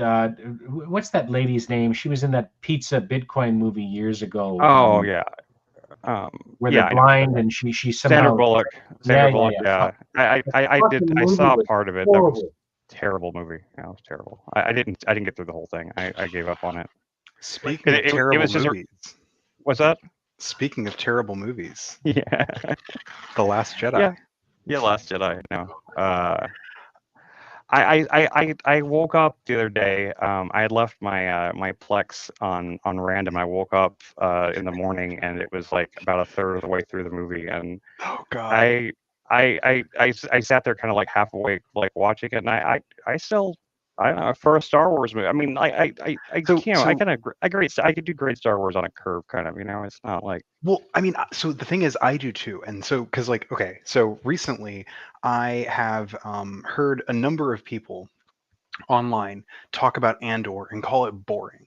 Okay, I still haven't so yet see it, but I've heard yeah, I plan to watch it, but I yeah. still have not yet So see it. without spoiling, so I started to rewatch some of it because I was like, I want to see what they're talking about, right? Because I don't remember it being boring, but maybe I'm just not remembering things. And I started rewatching it, and I'm like, wow, this is like so fucking good. This is probably the best Star Wars ever. I don't think that unless like what's his name Gilroy Mhm. tops Andor season 1, I don't think anybody will like create Star Wars and make it better than Andor. Um it's that good. Um and it's not in any way shape or form boring. So like like is one of those things where like I'm trying to see what the fuck people are talking about when they're saying like, oh, Star Wars Ahsoka is the greatest thing since sliced fucking bread, even though it's objectively, when you go through it and critically examine it as art, it is hot garbage. It is bad. I It is refuse to watch any of those. I refuse to watch any of the series after Mandalorian season 1. I just stopped. But yeah, no, fair. But like the people who defend those series also are the people who defend like TLJ and uh just really, TLJ. Yes. It's the wow. same like kinds of people. And like my thing is okay, like okay, TLJ has a number of problems with it. Sure, yeah, Um it definitely does. I mean like I'm talking like major like overarching like um uh not least of which is I think the fact that Ryan Johnson completely and in totality throws out like several times established lore um, uh, within the Star Wars universe um, without needing to, mind you. Like let's just think about the opening shot, right? Spoilers. The opening scene to TLJ has these like slow moving like bombers, right? And Ryan Johnson has gone on record and saying like what he wanted to do with that scene was like have like a sort of like a World War II bomber-esque scene, right? That was kind of where he was drawing inspiration. The problem is, within the context of it being a Star Wars movie, that scene is fucking stupid. It doesn't make any sense. Why would anybody build bombers like that? Like, it doesn't make sense within the Star Wars universe. And he's making a movie within the Star Wars universe. It would be like making another Back to the Future movie where Kirk and Spock show up to solve the problem. It it doesn't make any sense. It's stupid. It doesn't make any sense within the universe that you're writing the story for. And then also that Holdo maneuver thing was also like universe breaking. Like it literally it contradicts established lore to the point where in the very next movie they have J.J. Abrams has to address it because Ryan Johnson introduced a like stupid I win button. Like, but it doesn't really because at the same time, like it requires a. I mean, I think there's actually in the that's context your of the head. That's film. well. First off, that's your headcanon. Ryan Johnson Maybe does so. not explicitly within the movie explain why the Holdo maneuver doesn't break Star Wars canon Well, because it only does because like it talks about like the fact that like these ships are being sold, and like it talks about the whole war machine and like the war projects and everything. Like these ships are expensive. They're extremely like it's very difficult for the rebellion to even. I mean, the stupidest thing is the fact that there's a rebellion at all. I mean, like I think every problem that I can find with The Last Jedi, I can trace back to Force Awakens, and I mean, the problem is you could have like I could have I'm like I will say I could have written The Last Jedi better than Ryan Johnson did. Like I understand that does sound egotistical, but like or rather, let me rephrase this. I could have written it without breaking Star Wars lore. Like Ryan Johnson sure, did not need to break Star Wars lore to write his movie, I but guess he so. did anyways. I don't, but it's kind of like that is kind of like the theme of the film though is the is about what happens whenever people like they try to erase the past. They do things like that they whenever what happens when there's consequences to breaking that. I think he was very aware of what he was doing myself. I don't Oh I no, I think think that he was aware, but I think the point was that he like it for him he did not it did not matter that he was breaking Star Wars lore. In fact, it was probably it tickled him. Like it was like tickled a funny bone that he was breaking Star Wars lore I and don't know. like I mean, I can't know that, but considering his reaction to fans' reactions to the movie, um I, I think it definitely comes across as though Ryan Johnson uh, has had a particular uh, bone to pick with Star Wars fans. Um, I don't see. I don't feel that way. I thought Last Jedi. I thought it was actually rather respectful of. I mean, it does beat by beat match Empire the whole way through. It is almost as much of a clone of Empire as Force Awakens was of New Hope that and a that lot It of doesn't was other. that, the does, that doesn't make purple-haired it. version of Empire. It was woke garbage with a purple admiral. I do not Admiral I do purple not A, it was not woke, and B, I don't care if it was woke. The only bit of Pretty it good that you didn't say it was woke and that you don't care about that. I do care, and I say it was woke. So there's oh no, I Okay, mean you can say you that. you You're guys just you guys wrong. both hate it. You guys are both Yeah. on the same side. So Well, no, we're not because I hate it for valid and like genuine reasons, and Canuck hates it because he perceives it to be woke. Um, what was woke about it? there was a purple haired lady. That's oh, it's Yeah, a lot worse than that. It was a desecration of the film to invert all of the positive messages, such thinly as they could be found in Empire. And Have you guys ever heard the? we're Have you complaining guys ever? about a Big Mac not tasting like a steak. Have you guys ever heard the theory What? of that the empire? Have you guys ever heard the theory that the empire was the good guys the whole time? Yeah, that's wrong. That's Yeah, that's wrong. explicitly wrong. But Well, I will say, like, but just the fact that the Force Awakens starts out with there being a resistance or rebellion at all makes no sense because the Republic is still standing. Yeah, no, It I makes agree. it makes no sense for them to be a rebellion in the first place. Like they don't. There's why do they exist? They shouldn't even be. They should be agents of the Republic. They should be fighting for the Republic and trying to get trying to rebuild the Republic that they destroyed like willy nilly in the first movie. I mean, J.J. Abrams created so many problems like that. I No, I think agree. that when you start with the place you come from Force Awakens, killing Han like a little bitch, and But that's just like um, saying like, well, but mom, J.J. Abrams broke it first. but I think he went a long way to me to redeeming a lot of that because I mean Kylo Ren to me is actually compelling as a character in Last Jedi as opposed to being like the whiniest, most annoying villain of I all thought he was. time. I thought actually Kylo Ren and Finn were the two most compelling characters from The Force Awakens, and Ryan Johnson completely and utterly uh, uh, destroyed Finn.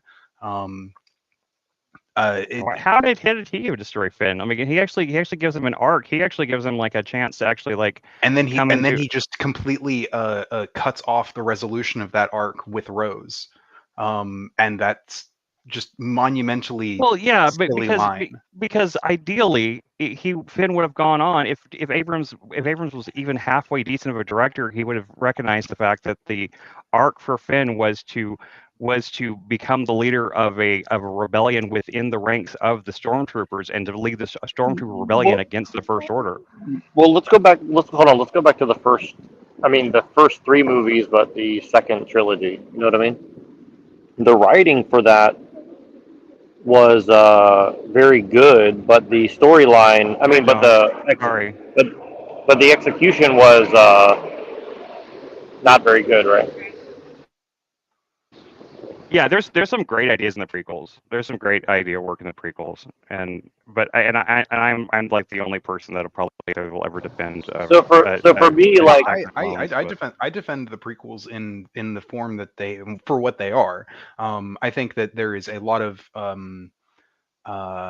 flaws you can point out within the prequels.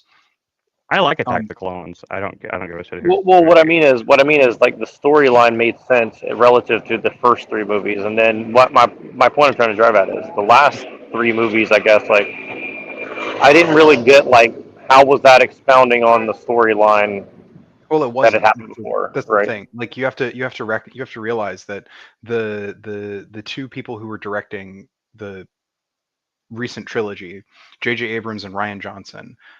J.J. Abrams, again, like I think that J.J. Abrams is a hack. I think that J.J. Abrams has like uh, been sniffing his own farts too much, and thinks that anything he writes is like gold. So when he has his whole like mystery boxes, and his boxes within boxes, whatever, and he never like answers any questions that he poses, I think that's a big Well, did issue. he write those movies though, or did he just direct? he wrote them. He wrote Yeah, them, he yes, wrote he wrote and directed both Force Awakens. I think he co-wrote it with and with Skywalker. Lawrence Kasdan, right? Yeah. Yeah, to be honest with you, I don't remember any of the storyline other than the guy drinking the milk. That's the only part I remember of those movies. So like, Well, the milk was from Johnson's, but But that was just Luke Skywalker being Yoda. I mean, like it's like he's just it's such a mirror image of like what Yoda's like the goofy like crotchety mentor in Empire. He's just doing Yoda again. I mean, and like I could criticize it really heavily for the fact that he retreads a lot of the ground from Empire. yeah, Um, my issue is like that he is, well, I actually, and this is actually a criticism I would levy at, more so at what's his face, JJ, than Ryan, because JJ is the one who set up Luke to be like this. However, they did not in any way, shape, or form justify Luke's arc his like whole No, fall thing. Like they do not. Yeah. I mean, he did as well as he could, considering what they left him with like the fact that the first movie's about them finding goddamn pieces of a map for some goddamn reason. Like why if you want to hide somewhere, why would you tear a map up into pieces and send it out into the universe or whatever? It just makes no sense. It's just stupid.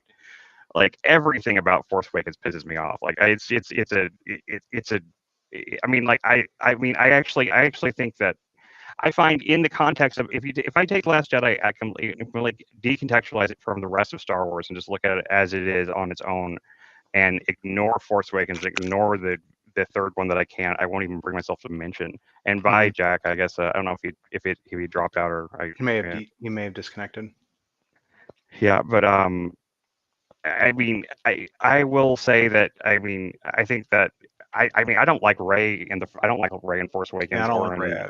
Yeah, I don't like. But I liked her in Last Jedi. I think that her story in that is compelling. The idea that she comes from nothing, the idea that like that there is that she has no great story and everything is actually a brilliant concept. The idea of kind of or not really democracy, but like making like the force something that anyone can access, and something that, and like the fact that the movie is deeply rooted in the concept of failure and learning from your failures is actually like a compelling story to me. I think it actually says something about and the fact that it criticizes the Jedi for what they did wrong, because they did. I mean, everything what Luke says about the Jedi is true. In their hubris, they allowed Sidious to not Sidious or whatever. They allowed Palpatine to The Sith. Yeah. The Sith. They allowed the Sith to take over. I mean, all the things I find. Okay, the Holdo maneuver thing. Yeah. Okay, I can see how you could justify it within a realm of a science fiction world, and like it's. I think that if you try to do the same thing, I think it's pretty clear that like that. If you try to do the same thing with an X-wing, it wouldn't do much of anything. Like an X-wing, like light speeding into a giant Star Yeah, but he Destroyer. doesn't explain. But it's not explained in any way. Because like here's the problem, right? Okay, so if Rian Johnson was creating his own science fiction universe, okay, and he wanted to introduce the Holdo maneuver thing as a thing within his own universe, that's fine. I still think it's dumb, but if he wants to introduce that element into his own universe, his own story, that's acceptable. The problem is he's not writing his own universe, his own story. He's writing a story within the Star Wars universe. The Star Wars universe does have established rules. In fact, in the first movie, they explain how hyperspace works. And it directly contradicts, like, it in no uncertain terms like makes clear that what that Holdo maneuver thing did is not possible. In A New Hope, when Disney owns the rights, so they can rewrite whatever they want. Well, sure, yes, but like what I'm saying is that's bad storytelling. That's like if you were to write a story and you change fundamental. They had to update the physics according to the new science that we now believe that contradicts the old science that we didn't believe. My point being that if you want, like, especially if you're writing like stories within existing universes, you are restricted as a writer. Well, but here's the thing, though. Like, I think that all this stuff is directly political, but there is, and I know that you have some differences, but you have to admit that like people of your belief system, or at least claiming to be, don't mind revisionist history, right? So I'm just pointing that out. Like that seems to be a feature of a lot of the writing going on lately of like, let's just revise everything, and Little Mermaid is now like a different thing, and you know what I mean? I'm unsure how me being okay with us trying to get history as correct as possible relates to my frustration at people who, when writing within existing universes, decide to throw out rules on a whim. Well, no, I think he was talking about revisionist history in terms of fiction, like just like random let's be honest. Real history now is becoming revisionist fiction now. So I mean, Well, I mean, history. So you do have to revise history. Is I think part of the thing, because like we learn new things. Sure. I don't have a problem with that. Yeah, Certainly, but I don't have a problem with us well, we revising also our understanding of recontextualize history. things. We also recontextualize things in a Yeah, dubiously honest or dishonest way, right? So well, you can say that, but we revise things. That there's well, a I mean, difference between yeah. revising Well, things and revising things for dubious or nefarious purposes. You have to demonstrate the nefarious purpose. why do I have to demonstrate nefariousness? Why can't I just assume it? Oh, no, you can. I'm saying, like, if you want to convince me of the nefariousness, you have to demonstrate it.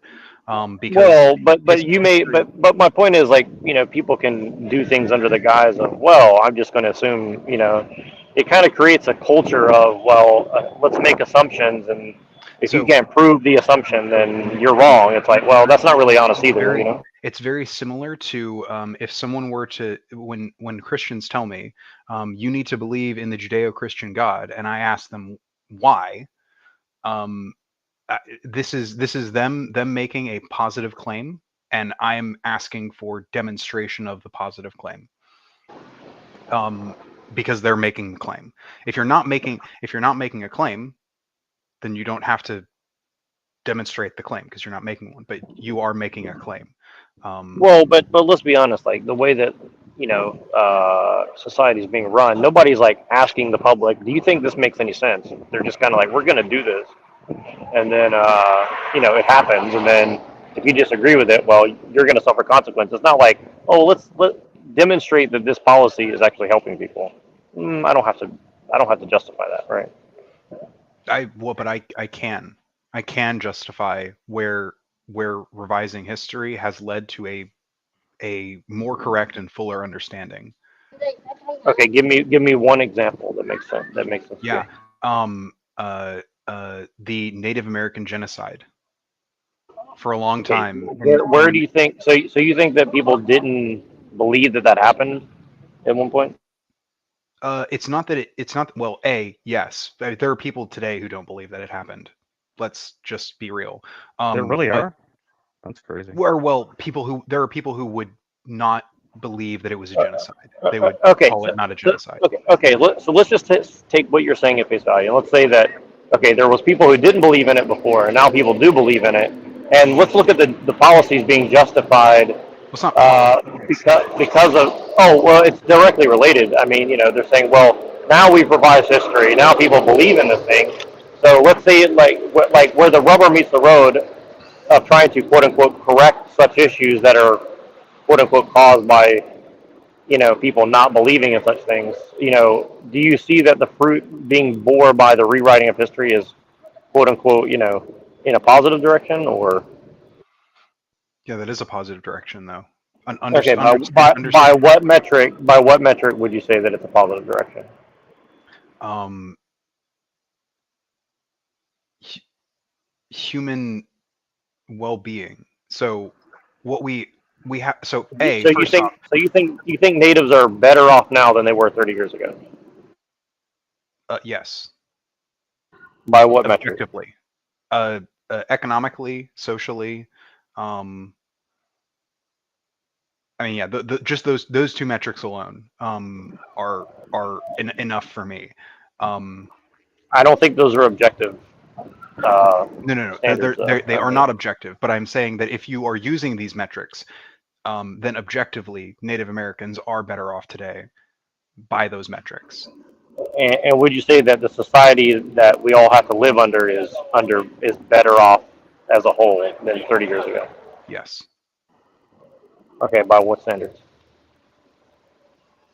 economically and socially. Economic. Okay. I mean, but those aren't objective, right? Those are just kind of like those are very No, subjective. sure. Every standard you would apply would be subjective, but once we apply those standards, we can then uh, uh, objectively determine whether or not those standards have been met, Okay, or like how much they've been met.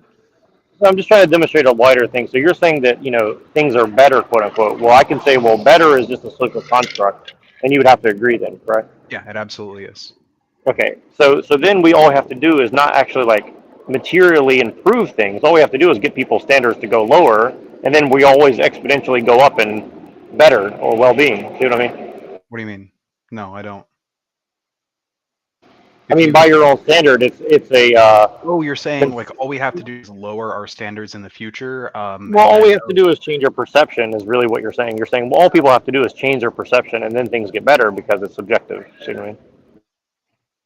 well, they would appear to get better if you would lower your standards. However, by our current standards, which I think are better than the standards that we've had in the past, we are doing better. Like I think I feel like you're just complaining that. Well, if you ask your parents, like, do you think society was better off when they were your age or now? They probably say that it was better off when they were your age. I would imagine, right? Yeah, they probably would. Right. And so, are you discounting their experience on that matter, or are you just saying, well, their subjectivity is not as valid as the general consensus? I'm just using an example, to make a point. No, like, I think that the subjective standards that my parents use are less useful than the subjective standards that I'm talking about. Okay. You're basically saying the methodologies are the more correct methodologies of examining history or society or anything are utilitarian and not moral or objective in any other like material way. It's not it's just what is useful to get some, a certain thing accomplished essentially. I mean, you kind of have to drill it down to utilitarianism, but I mean, but the thing is, the foundation of everything is, I think, moral. At the foundation, like your foundational axioms, which determine basically everything, are contingent on morals. Like, my idea that I think that food is a human right is a fundamentally moral thing. I can make utilitarian arguments for, say, making food a human right and how that would benefit society, but fundamentally, Well, sure. Well, let's use it as an example. Let's say that you successfully argued for and got the policies in place to make it a reality, and then you found that 30% of the population took advantage of such policies and then made it where you were kind of back in the same situation because people were abusing the system in place meant to solve the particular problem that you're talking about, right? So then make the system. you have to keep moving the goalpost to go back to the place that you started from. See what I mean? It's like What do you kind mean? of like Well, why would I have to move the goalposts? I just have to. what I mean is make the if system not useful. if the culture in which you're trying to improve things and shifts continuously, then you're going to end up back in a state of corruption. Like, I mean, I would assume that you're kind of assuming now that people are going hungry because of corruption, right? I mean, so No, if the corruption, okay, you it's don't. not because Okay, of so, corruption. well, there's more than enough food to feed everyone on Earth. I mean, Yes, that's it's resource. not It's resource distribution. We are not distributing resources in a way Right. to feed everybody, because the point of the distribution of resources is not to feed everybody. The point of distributing resources is for what corporations to make profits, not to feed people. what you would define as morally corrupt, I would assume, right? I do not think that it's morally corrupt. I think that it is a different economic system. Now, I do think that there are moral implications to capitalism, but I don't think that capitalism is intrinsically like something that's immoral.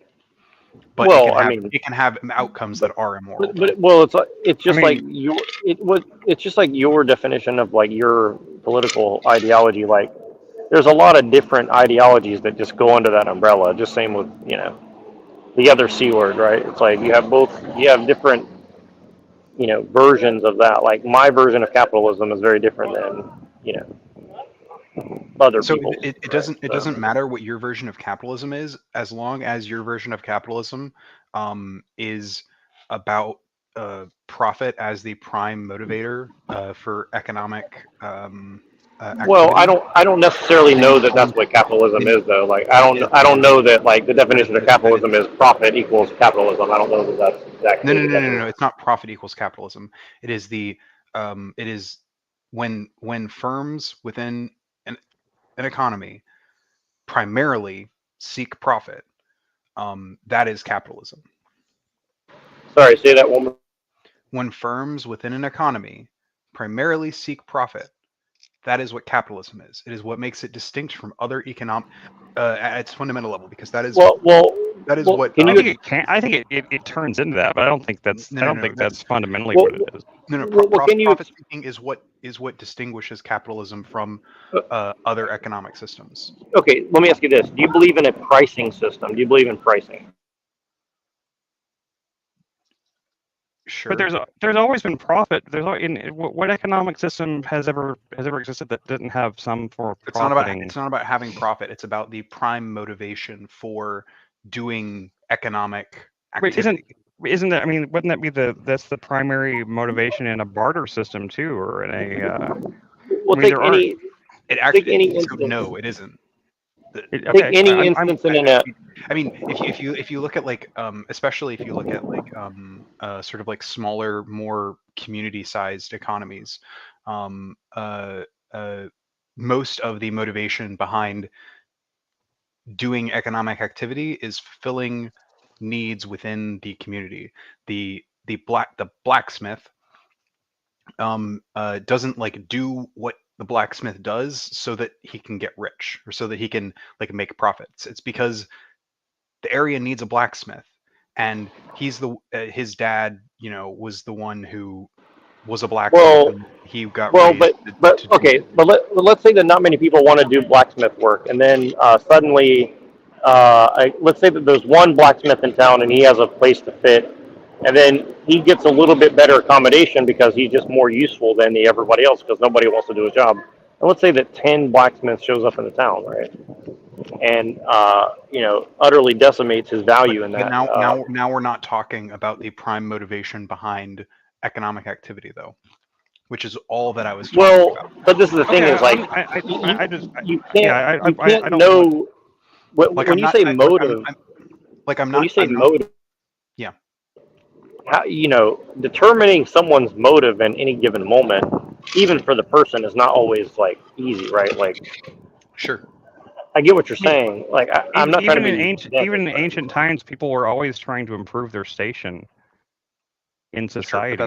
that's not necessarily profit. Yeah, but that's the primary means by which to do that is Like if you to like gain actually more so of something, be it power or be it a little bit of this actually is again, like I just read, there was a book I read on like the fall of the Bronze Age collapse, and there was a relatively unique set of material circumstances in which you had what a number of anthropologists describe as incipient capitalism occurring within uh, uh, the late Bronze Age, and that's functionally different than how other economies were working in this time period, because at this time economies were largely either a smaller, like more community based, or they were on like a national scale, very like command oriented. You know, like you had a very centralized authority that dictated a lot of this kind of stuff. What's up, Jeff? Um, yeah. Hey Jeff, hey Anderson. and when you had basically what they had is when you started seeing these big international trade lanes opening up, you started having sort of like small examples of individual entrepreneurs who would basically go around and like, you know, oh, here we buy tin here for 1 shekel, and then we go over there and we sell the tin for 5 shekels.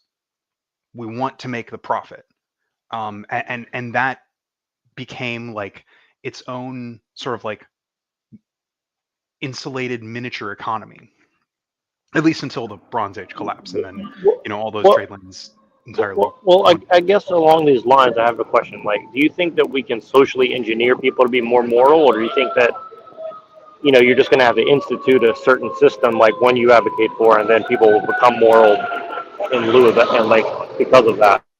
I'm not making an argument for like what we should do to change motivations. I'm just talking about how capitalism is about is Yeah, a no, system I get under which that. the motivation. I'm just curious about, like, I guess Yeah. when I think about any economic system. I mean, it kind of seems like all roads kind of lead to capitalism at some point to some form of capitalism. I mean, Well, that's because we live under a capitalist system. So the I only mean, but even like even in the most ancient of times, like, I mean, there was always I mean, there was Well, caste yeah. systems and stuff Oh, like that yeah. No, no, no. that led people. I'm not saying that capitalism isn't like a relatively logical um, like conclusion of like what people might want to do Right. at some point. Again, like in the late Bronze Age, we had a very early and sort of like small insular form of capitalism sort of appearing. Um, so yeah, so denizen. My point is that we like it's the way the thing that make the thing that like differentiates a lot of these economic systems is primarily the incentives and the motivations behind doing economic activity. Um, well, how do you change people's motives and incentives? Though there's a bunch of incentives is different ways, easier, but but I'm not talking about like that. I'm just like, if you want to talk, well, like, I don't know. I'm not, honestly, I'm not smart enough to know how to like what if the change people's people who agree incentives. with you on your system of government didn't want you to be like you are in order to get there? You see what I mean? Like, what if they saw you as like a impeding their progression? Like, we're already at the second stage of the form of government that you want, right? Like, we just haven't taken it to the next level, essentially. Am I correct about that, or like there's stages of it, right? There's like first stage, second stage, third stage, fourth stage, right? No, I have no idea. I mean, I have no idea how like we will what the next economic system will be and how we'll reach it if we will. We could just be sort of like stuck in a sort of pseudo late stage capitalism for the rest of human history, at least Well, until the next one. it seems that whoever's running the show wants us to be at this particular stage, and I definitely see that they're retooling the economy to move into the next stage. But Well, yes, very because of very certain clearly. conversations No, that, hang on. So yeah, global capitalism is the dominant economic system. It is the means by which people who have power get and maintain that power. So well, and the technology, of course, is a big part of that, right? Like without I mean, yeah. I mean, I guess in a lot of ways, I mean, if you're defining it like that, I mean, the only real difference then in that case between capitalism and like our previous systems, like caste systems and Well, various oligarchies and that sort of things like that. The main difference is the fact that well, capitalism at least does give people a chance to get to raise their Well, station. I understand where he's coming from, and I'm being hard on Lib, but I actually do hypothetically, understand where he's coming from. I so actually Chris, do. Yeah, I hypothetically, understand it where he's coming does. from too. I So just Chris, I'm not actually disagreeing with you. Chris, it only hypothetically gives, like, it doesn't necessarily give people that. Like, you could create a capitalist system under which there is actually no social mobility. In fact, one could argue there have been a number of examples of those exact um, things occurring. So, for instance, in the late 1800s in Europe and the United States, there was a period under which basically, like, basically just before you had sort of the explosion of the middle class, you had basically the ultra wealthy, the factory owners, and you had the people who worked in those places. That was the majority of people. And then once you had sort of regulation and government regulatory bodies come in and sort of uh, rein in the excesses of capitalism in its day, Well, is when you but you started to also see the understand explosion of the middle class.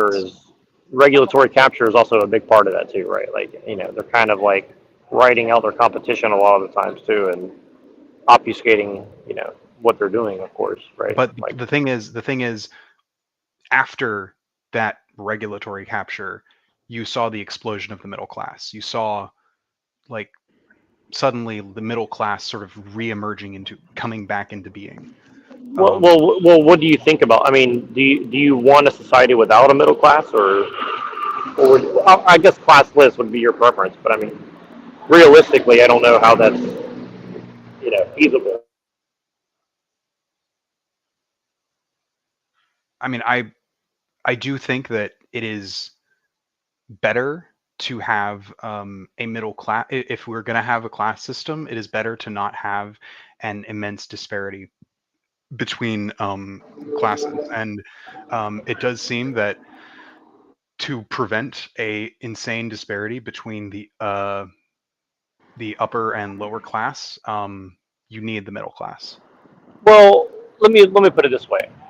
I kind of see that, like, what I understand what your goal is, and I kind of understand what you're trying to get at, but like, I can see that the elite are kind of moving towards what you want, anyways, and but it is under the guise of you know a different thing than what you want. But I mean, because really what you're saying at the end of the day is like, well, you can't really have different moral systems. You can't really have different religions. You can't really, because all those things is what lead to different classes, is what leads to different, motives and all that. Like, you kind of have to take all those different things away and give everybody like a single operating system, right?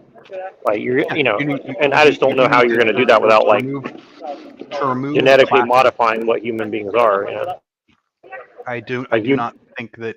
I mean, if you think that that is what is required to do that, you're free to believe that. But I won't believe. well, I well, have let's just been say that. failed to convince. I have not been Well, just convinced take it by at face your value that just say that that is what's required. Would you say that it's worth the price to do that? I reject the question because if that was, then it wouldn't. Okay, so Um, it would. yeah, What you're I, saying is I like want. what you're asking is like asking me to say that, like, let's just say that um black people are actually stupider. Do you think it would be okay to make sure they can't vote? Like, I Well, don't under get your system, there wouldn't I even don't be get voting. that. So I don't know that it's exactly 1-to-1, but that's okay. So I want you to talk to Pill Eater because I'm a little busy, and I think you guys will have a little bit better of a conversation. And I'll jump in a little bit, but I think that you guys have a more. I'm kind of I, interested to see how you guys I, tease out I the have a issue. question. I have a question for you, Lib, and it's not, and I want to talk to you too, Phil, later. I'm sorry, I don't want to cut you off. If thanks for joining the stream, by the way. This is a question that I've actually asked myself before, and I'm curious what your answer to it would be, yeah, because it's something I really think about. I actually do think about this, not in a fantasy kind of like, oh, what if I was like the richest man in the world? How great that would be. I put myself in the position of like a Jeff Bezos or an Elon Musk, and like I think, how could I use that? In what way could I use that wealth that actually would, um, would actually help to bring about like the values and things that I value, or the things that I think are kind of universally, agreed upon values in society. Like, I mean, how would you go about like distributing that wealth in a way that would, if you had access to it, if you had the purse strings, like how would you use that money to help bring about, like the kind of world that you want to see? Because I think about that kind of thing sometimes, and I must admit it's very difficult to figure out, like, because there's always like, you could say like, he could, he could help, tons of people start businesses and stuff like that. But, I mean, so many people are so already so in so already so deeply in couch and greed and that's the wrong word, but they're just so deeply embedded in greed and greedy idealism and stuff like that it, Well, it's not I even mean, that. I mean, you need expert knowledge to run a business now. I mean, you can't really just yeah, run a business in any field. Like, you need to be like an right, expert, and you need to also like have connections. And like, it's not as simple as, well, here's startup capital. It's like, You I can't know, just and give that's money to people and expect things to get better. You know, it's like, which is like, but I mean, I would be tempted to do that myself, you know, and like I would want to help a lot of people, like, you know, try to realize their dream and stuff like that. And I know that it's a bad idea because most people would probably just squander it or screw you over, or you know, a lot of people. That's why a lot of people that do get rich get so jaded and so weird because they do try to like help people and then they get fucked over by all the people who try to help, and then so they end up becoming kind of like, you know, hermits and you know won't, you know, and become very like, you know, like they hold on their money really tightly because like, you know, because of the just like what happens, like look at every person that wins the lottery, like look what happens to them all, like, you know, they all, first of all, because they didn't do anything, they didn't really necessarily earn the money, so it already creates like a problem. Anyway, go ahead, you guys could talk about it for a second. I gotta answer a phone call. Yeah. Excuse me. So it's a complicated question. Like if I was specifically Jeff Bezos, um, because part of the issue is that um, I would want to. So there are a few parts of like there are a few things that I take issue with Amazon. So first off, Amazon like creates their own brand of products, but the way in which they do that is they find existing products on like that other people like put up for sale on Amazon's website, and then they just make, you know, shitty versions of that, and then just repackage and sell them for cheaper and undersell the existing people. Um, uh, well, if you think so it's bad here, try going to the east and see how bad it is. I mean, yeah, no, I mean everybody like does that. I mean, yeah, I mean that's basically what Temu is, too. All of those places like are just really bad economically and also ecologically. Um, so I guess step one would be finding a way to shut down at least Amazon's, uh, you know, way in doing well, that.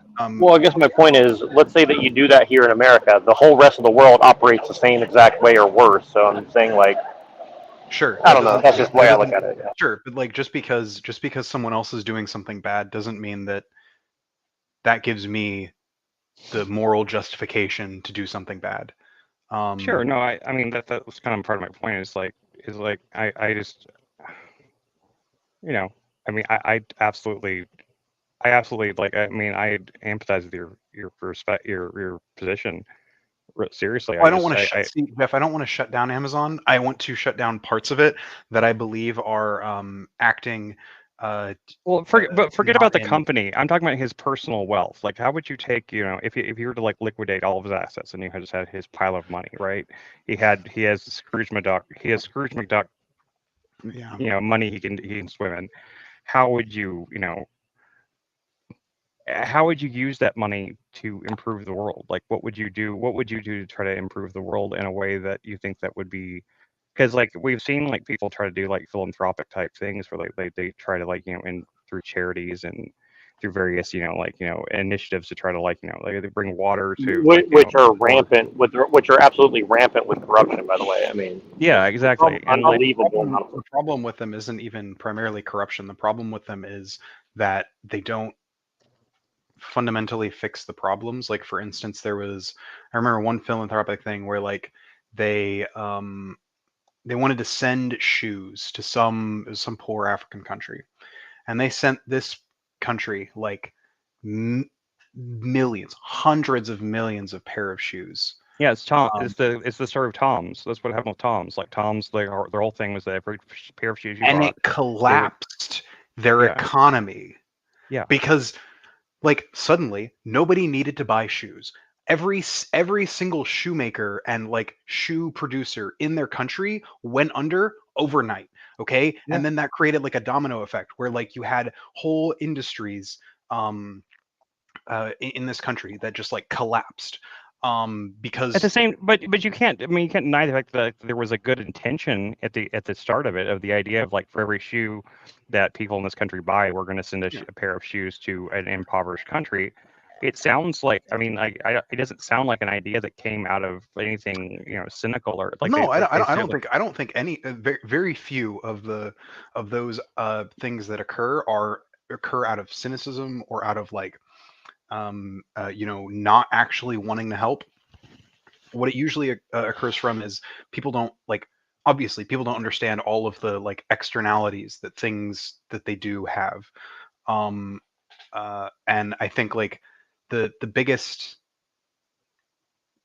thing that you need to do is well you need to ask uh, when you have like philanthropic organizations, the first question needs to be, all right, we should probably go talk to the people that we're wanting to do philanthropy for and ask them like what do they need from us.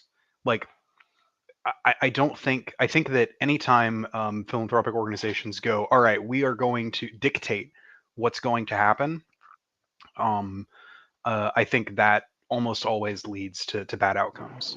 Well, like I know a lot of people who need a lot of things, but they rarely ask for the things they need. They usually ask for the things they want. You know what I mean? I mean, sure, sure, but I mean, like in certain cases, like for instance, there are definitely areas of the world that absolutely have a number of needs that aren't being met for whatever reason within their local areas. And usually these are like third world countries. Usually these are places that are like being exploited by Western corporations. Um, uh,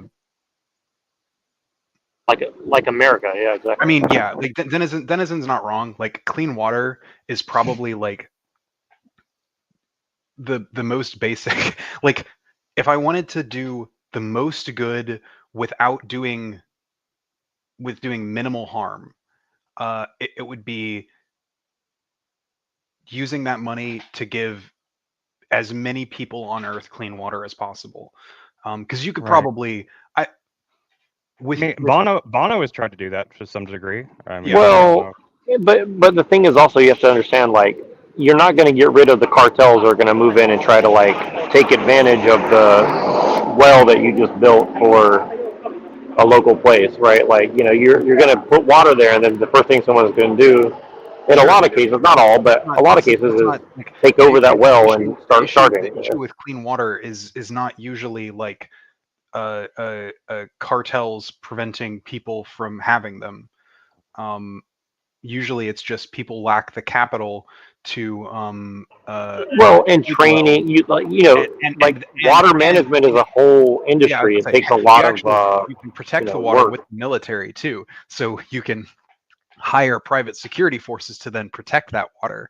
Um, that's I think one of the things. I mean, really, if you want to like part of the issue with clean water around the world is that uh, a lot of times it's big companies that get access to clean water sources, and then they siphon that water off. Like Nestle is big on this. Nestle's done this in a number of areas where Yeah, they'll just like um, pay for access. Like actually, they did this in Nestle's an evil company by far. yeah, no, yeah, like Nestle does They're evil shit.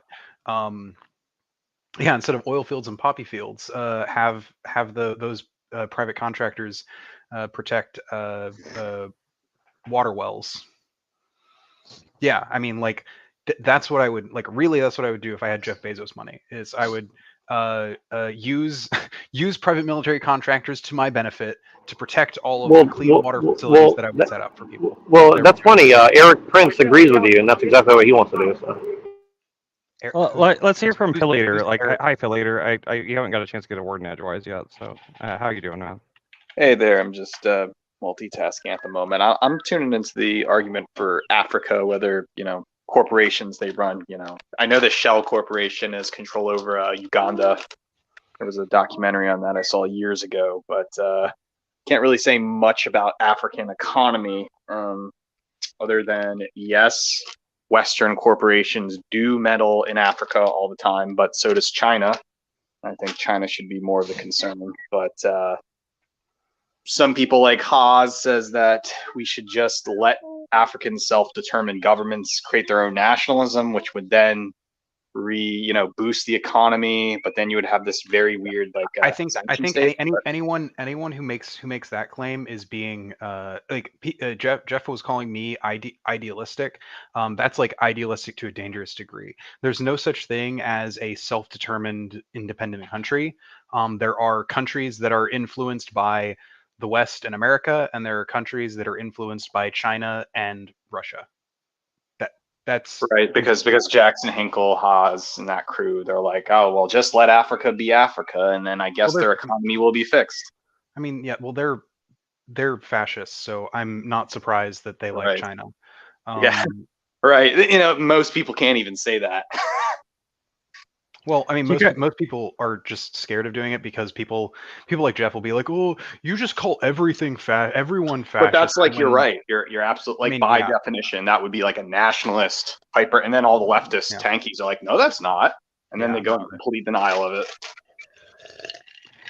Yeah, people will tankies will complain when I call the USSR fascist, but they can just die mad because it's true. Well, right now, a lot of them use 2016 alt-right rhetoric that was really popular like 8 years ago, and then they're 10 years late to the game, and they're like, well, we'll just use the same playbook, and then I guess the same subculture will get attached, right? And then it's a partial truth, but it's wrong because, like you said, the Democratic is in the hands of Richard Spencer, American Renaissance, Countercurrents, all those groups, but again, I blame Caleb Maupin for this, and a lot of that whole BRICS worship will just boil down to whatever ethno-nationalism and white nationalism wants.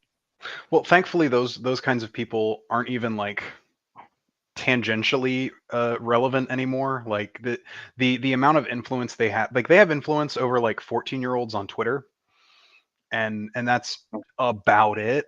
Like I wouldn't even say they have as much influence as like the alt-right. Like I would say the alt-right back in like 2015, 2016 was more influential than the like sort of like modern tanky movement stuff. Yeah, that's they're Silver Age. They're just mimicking the playbook that happened a decade ago, and they're pretending like it's new and MAGA communism.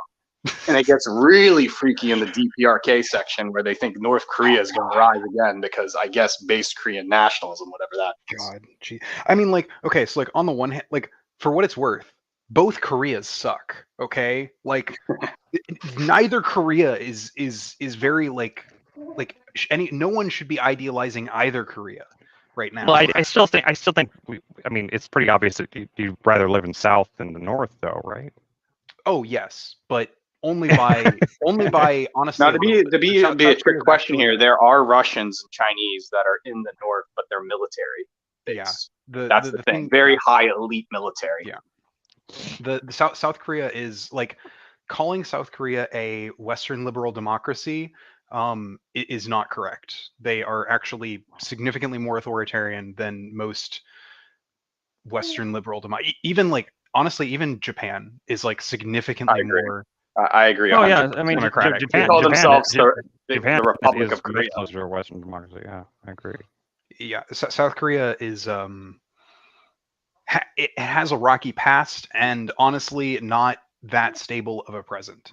There's a big misconception that there's somehow this kind of just like Japan. Like remember, South Korea is not a part of G7, so that gives them leeway into authoritarianism and like racial nationalism to it. And a lot of people say, "Oh, what about the K-pop? What about the unfettered capitalism?" Well, the thing is, they're doing it to such an extent where they're going against Japan, China, and the North, so it shakes things up a lot. Yeah, South Korea is like a complicated country to talk about, which is most of the reason why I don't like to. I usually, when I'm talking about these countries, I like talking about countries that I can like very clearly like make statements about, and them just be sort of. Like I find Angola fascinating in the south of Africa, Angola, because they're still part of the remnants of the old Marxist-Leninist connection from Cuba to North Korea. So what they'll do is they'll hire North Korean artists to build Angolan mythological statues there, and so all the architecture in Angola is North Korean based. Yeah, and so that's kind of one of the only foreign countries that North Korea can work for in a weird way. It's just kind of fucking wild. I don't know. Yeah, Yeah, That is very great. global geopolitics is weird. Are you guys familiar with, and if so, what do you think about what happened in Nepal going back, I guess, like a decade or so ago? You know, like Nepal for years and years was kind of like had like this succession of like benevolent ruler types that prioritize what they call the National Happiness Index over anything else, and it was like they really were like considered one of the most peaceful and happy countries in the planet, and then slowly Western influence like it kind of started taking it, and like the last ruler of it like actually decided that that the people seemed to they wanted democracy, so he let them he let it go to like a vote, and then Nepal turned into a hellscape like almost immediately. It's pretty sad. I knew a lot of I worked with a lot of Nepalese refugees at Amazon. Well, that's because they're between Russia and China, right? Or not Russia and China, India and China. My bad. Yeah, yeah. Yeah, that's why. That's Up basically in the why. mountains. Up Yeah. in the mountains. Well, I mean, someday that's. I mean, like, but like they literally they were really secluded from the world, and it was like the slow seeping in of Western influence, like video games and TV and stuff, slowly started making their way. This was a place that like they were pretty much like they used to just like they were still like living in like what we consider like probably not like almost like Bronze Age. Like they were like they didn't have cars, they used donkeys and as their main means of transportation and stuff like that. It was weirdly like idyllic kind of strange like little like place outside of time for so long. How And many then people live in Nepal? This is like a really it small it's a area. very, very small, and like you wouldn't believe the number of refugees that left Nepal that end up coming to work at Amazon, stuff like that. I would work closely with one and knew a dozen more at just one warehouse I worked at, and there's more beyond that came to the country because Nepal became so overrun with crime and corruption, and like literally it turned into like Mexico at the border kind of thing, Jesus. like drugs and drugs and murder and everything. This is a place that didn't see murders before that. Like people died there of old age, and that was it. And like it's one of those things that like it's a great case study in like what happens to a country. It kind of reminds me of Star Trek with the whole prime directive thing, right? Yeah. Like what happens to like a world like that isn't ready to understand that there's like starships and stuff like that, right? Yeah. Like that's the reason they don't make first contact and until the civilization has reached a certain point, because if they do, they could like they could influence them in negative ways or cause all sorts of problems, and that's literally what happened. It's Star Trek like in practice. Like the entire country, um, it wasn't ready for Western style democracy or Western culture or anything like that. It wasn't ready for any of that. And whenever it got introduced so suddenly, it flooded in. It was like the dam just broke, and like it just literally destroyed the entire country. It's one of the poorest nations on earth now. They're also one of the major contributors to UN peacekeeping missions, having contributed more than 119,000 personnel to 42 missions since 1958. Which country is this? Nepal. Oh, okay, Nepal. I was They thinking of also- Laos for a second. Oh yeah, no. Laos Laos is like bombed to this day. We don't Yeah. talk about Laos, but Yeah, we don't people don't talk about Laos because we kind of did a lot of fucked up shit there. Even though they weren't technically involved in the Vietnam War, we involved them by bombing the shit out of them. We did fucked up things to Hawaii, which too. So, oh, you got your kid there? Oh, I'm Gotta going to have your kid there to talk that's about why I'm kind of geopolitics. busy at the moment. I'm just like, I Yeah. got my son in one arm. I'm just like, yeah. I know. double tapping on changing his diaper, so I've been hanging on tight to my daughter the last couple of days, and I'm going back to get her here. She's I'm just staying with her saying, grandma. Staying with her that's grandma why for I'm like 2 more days, and triple Yeah. tasking at the moment. So I usually I have understand. my camera on, but it's just like, whatever. No, man, that's cool. I respect. Yeah, no, I think, you know, I mean, like we do something similar kind of happened with Hawaii, except like that because America kind of went in and kind of like took it over, kind of kept it from happening like the way it happened. Have you ever been to Hawaii? Have you ever? Hawaii's I pretty haven't been there, interesting. but I've just researched the history of it and stuff, and like, you know, and how it Right. became Well, a I can state tell and you everything. that, I mean, as much as Hawaii is dubbed the American mind as, you know, the 1950s vacation paradise, and it's actually a state, it's anything but a state. It really is I a foreign know. country.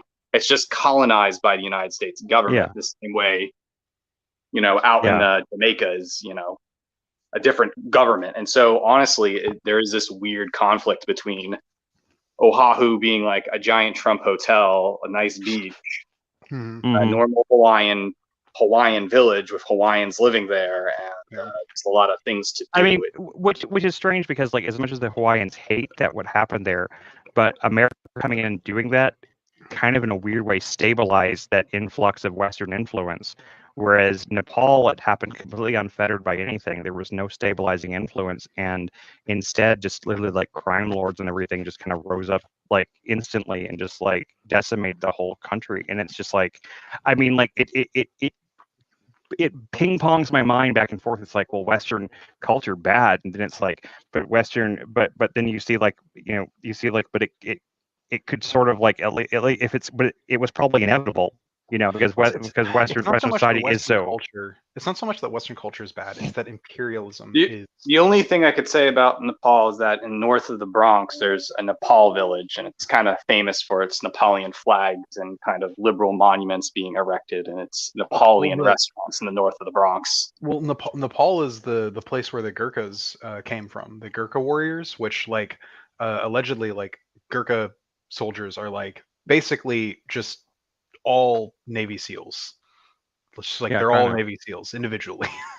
Each one of them is just a battalion of U.S. Navy SEAls There in is human form. somewhere on YouTube. I cannot remember the name of it, and I'll see if I can look it up and input in Discord later. There's a really good documentary about like what happened to Nepal and like its whole thing that kind of goes through step by step what happened, like the entire history and stuff like that. It's really fascinating. It's definitely, I mean, you probably just YouTube search, you know, it's like, you know, Nepal history documentary, something like that, and Well, you'll probably find something.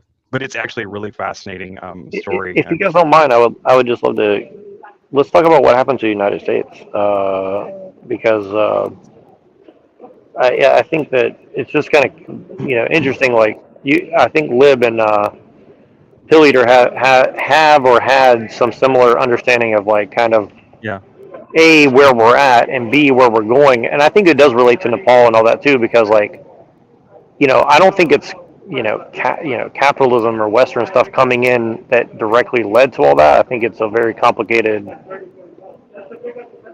situation, and I think here in America, like we have this impression that we're capitalist or whatever. It's like I don't necessarily think that's the case. I mean, I think that's a kind of a. Jack, you've been to Hawaii? I've Have you never been to been to Hawaii? Hawaii.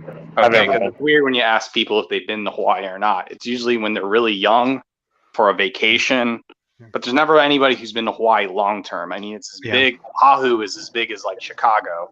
You think Yeah. that's not that big of people, like close to 3 million on Oahu. it's Not still pretty big.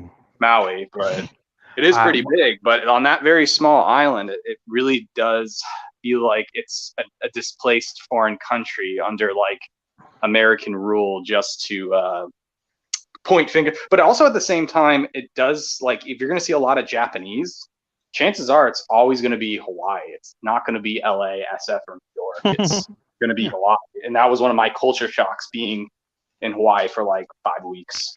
Was It's interesting. there's a lot of Japanese I've, speakers everywhere. I've always wanted to I've always wanted to visit some of the U.S. territories and stuff because I think it's fascinating that we have these, you know, colonized territories like Guam and stuff like that that for some That's the thing reason. with Guam, is that it's also Japanese find it their territory. And so Pearl Harbor, it's erected and talked about is because they want to tell the Japanese, this is our territory, this isn't yours. And I do think there's a tug war of Americans versus Japanese for Hawaiian territory. And then there's a small sect of Hawaiian nationalists or socialists that want the land back, but they can't do anything because they got to work with the Well, government. yeah, I mean, they had their own like they had kings and queen. They had kings, right? They had a monarchy before. Yeah, the monarchy. Yeah, they had a monarchy, and they were a fairly peaceful one too. I mean, it seems like. I mean, it depends on who's reading the history book. I mean, I've heard different versions from Like, yeah, it the being west being of Hawaii, the impoverished west of to being Oahu, very happy.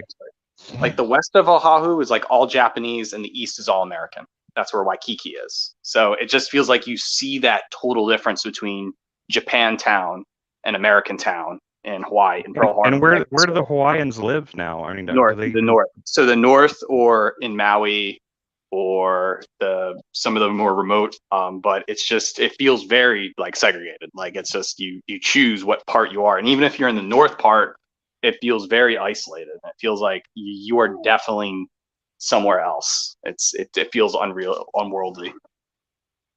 That is crazy. I'd love to.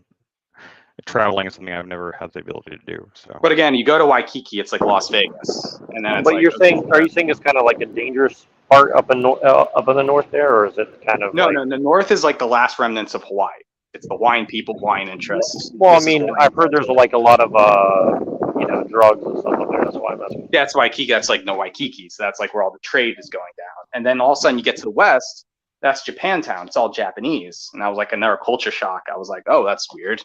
It's more Japanese than there, because there's another airport there, and they go straight to Tokyo.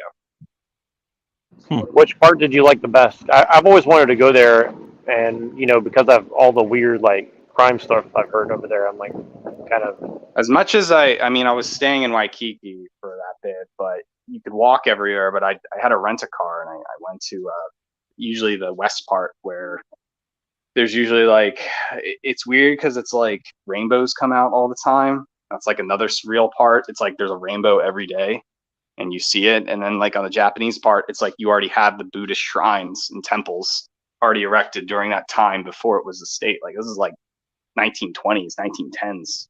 That these like 100 century old. But yeah, thought it was interesting. that is interesting. No, it's fascinating to me. I just like it because it's this clash between like the American, the Japanese, the Hawaiian. So it's like Hawaii's pretty much, as Christian Lander and stuff white people like used to say, it's the only place in the United States of America you could say you're not American, you're Hawaiian, and then complain a national identity from there. Yeah. That's what I find fascinating. Like you could be from Ohio, take a flight to Hawaii and go to University of Hawaii and say, I'm not white, I'm Hawaiian.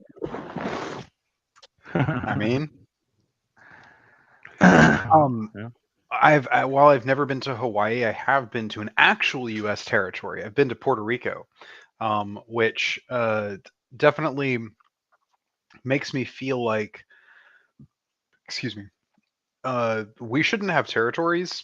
We should just incorporate them as states and give them. I completely agree. I've thought that for the longest time. But I had a conversation with somebody, like not on stream, but just somebody about this like a while back, and I was told that there's actually a lot of complexities to that. There's a lot of reasons that we haven't incorporated in the states that go beyond just like we don't want to or something like that. There's like, because of some of it has to do with like land disputes, and like there's other countries that also think they have like the right over the land and stuff like that, and so trying to make them states like turns into like potential like it potentially endangers trade with other places, all this stuff like that. And it's just a political clusterfuck is what it comes down to. Like the last one we incorporated was Hawaii, and then we also and of course for Alaska, I guess, and like it's because like nobody was really like fighting us over Alaska. It was like a frozen wasteland for the most part. So until we discovered oil there. Again, I think the whole point of Alaska is just to fend off Russia, and the whole point of Hawaii is to fend off the Japanese. Which we're not even afraid of anymore. Those were what they were, but like now no longer. Like it's like Russia is basically a pussy. It turns out that all their bluff and bluster was for basically nothing. They can't even successfully invade tiny little Ukraine, much less go halfway around the world. Okay, now to be fair, there is a big difference between today's Russia and the USSR. The USSR was a much more formidable and much more scary enemy than Russia. I mean, no one's been scared of Russia in a long time. Yeah, but like people have been like scared of Russia for a long time and have in the modern day, people have been scared of Russia. Which because- was stupid. Well, Stupid. I think Yeah. you guys are underestimating. I think you guys are underestimating Russia. I think that they're a lot more complicated than you I think. I think that I am, in fact, being incredibly generous, considering the fact. Like, again, I understand that there is a difference in the USSR and the Russian Federation, but Ukraine was is a tiny little territory in comparison to Russia. Like, it is nothing. They barely had any military, just like nothing. And then their little 2 week military action that's now been going on for 2 years. Like, this is like America invading Afghanistan levels of, or doing nation building in Afghanistan levels of clusterfuck. Do you think that one side is good over the other? I think that nations should not be invaded. So I do not. I think that it was immoral and bad for Russia to invade. Well, another sovereign you country. realize that area has been under contest for like, I don't know, 3,000 years, most likely. You know. I don't care about 3,000 years ago. Yeah, I'm just saying, like, you know, the whole situation is kind of Yeah, Russia it's Russia more can die mad it's if they're more worried, it's if they're more worried about sending complicated than you think. 3,000. My point is that I think that you know, that government that you're talking about getting invaded, I think that it's a little bit more complicated than that. Personally, like, I think I don't think that. I think if Russia wanted it, it would have it. That's what I'm trying to tell you. Like, I don't think that what we're seeing is a distraction for some reason. I did not know that Ukraine was the second largest country in Europe. If that's true. No, it's huge, but I mean, like, in terms of like military spending, or like the power of their military, they don't even have nukes, right? Like, they literally gave up their nukes, um, because they didn't want Russia to do an invasion. Which, I mean, I mean, at the same wow, time, like, that worked out if, really well. I mean, if yeah, I mean, either it's one of the two things. It's either that Russia is either doing this war for ulterior motives, ulterior reasons. They're keeping the battle going on because of, like, war profiteering or something like that. 8 billion D chess. Like, Yeah. I don't buy that. I mean, don't get me wrong. I don't either. I'm just saying, but it's got to. I mean, there's not too many other conclusions to draw from. Either, like, they're either incredibly weak and unable to do what should be supposedly easy for a country the size of Russia Yes. to do to a country the size of Ukraine. Although they do have the backing of we have been giving them lots of money and everything else like that to help fund their resistance effort. Regardless of that, though, I mean, it's either that or that Russia is holding back for some reason and isn't. I mean, because, like, by all metrics, it seems like Russia. I mean, it does kind of make me feel like we don't necessarily need to worry about Russia, nuking anybody. I think maybe their nukes have all gone bad. Maybe. I mean, yeah, like, I the think at thing this is, point they probably would nuke something right now. But Russia is ramping up their military production pretty significantly. Part of the problem, though, is that not all of their military ramp up is like going to the front lines, like, because Russia is a big arms exporter, right? They export a lot of arms to a lot of different countries, and they're still actually fulfilling a lot of those orders while they're doing a war. So, like, there's a bunch of, like, really complicated things when it comes to like, Russia's preparedness for this war. Like, again, the reason why I don't believe that Russia is, like, intentionally losing the war is because not losing, but keeping it in a stalemate kind of position. The fact that in a conventional war, Ukraine has been able to stave off Russia, that is the same thing to me as losing. That would be like Mexico holding off a US conventional invasion. Like, if Mexico held off a US conventional invasion, I would say the US is losing. Yeah, I mean, I'm not disagreeing with you. I mean, I and wasn't that's disagreeing in the and first that's place. I that's mean, that's my like that's why I'm saying like Russia's losing. Like they're very clearly like not prepared for this. Like uh uh maybe their heart's just not in it, you know? Who knows? well, they I'm they joking, dude. enacted conscription. I'm Actually, joking, dude. Jack, actually, how do you explain that? Why did they, if Russia is not trying to win this, why the fuck did they enact conscription? I mean, I don't know that Jack was saying they are. I mean, I don't. I Not think sure that. Jack is claiming that they might want to like not necessarily win, but grind out a war. But like, I mean, I was the one that suggests that, but the possibility just because I don't see because it seems like almost implausible on both things seem implausible. Both like answers to the question seem like how can that be? You know, it well, seems like there's got to be the something answer, else. But like the reason why Russia is not winning is because they were unprepared, and then at this point, like they're they're not like once you start a war, like you can't like get a do-over and then like re-prepare, right? Like they started and their like they didn't have updated like modern equipment. Like for instance, their newest tank is the T90s, um, which are from the 80s. right. That is when that tank And, was first designed and built. and how Um, embarrassing for Putin to be losing to a comedian, right? I mean, yeah, like actually, um, uh, Russia, while Russia did have a technological superiority over Ukraine in the initial stages of the war, um, that has gone down. That advantage has gone down significantly since they've been losing a lot of their modern military equipment and been having to pull older military equipment out of stockpiles. Um, Right. like there have been reports of T60s on the front lines. I mean, I don't know what that means, but you apparently do, and it That sounds is a bad. that So, is a Vietnam era main battle tank.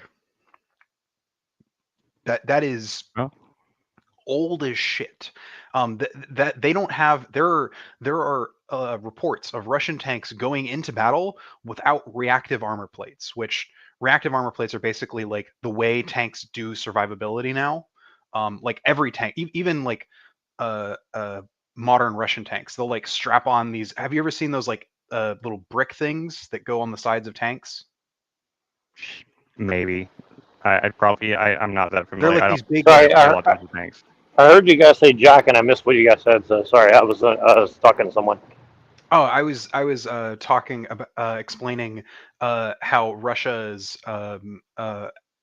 actions are not that of somebody who is like you know uh, uh, trying to get entrenched in a long war.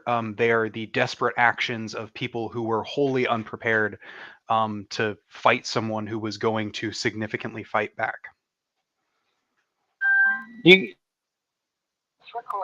you guys think that it's possible that there's a big connection between Russia and Ukraine, and I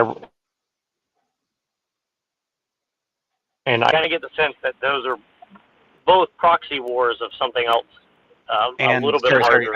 you didn't. I didn't hear the Yeah, second. it didn't come through, man. You cut out like halfway through. So I said connection between Russia, Ukraine, and then it went blank. And he said proxy war. That's all Are you we talking heard. about Iran and Israel?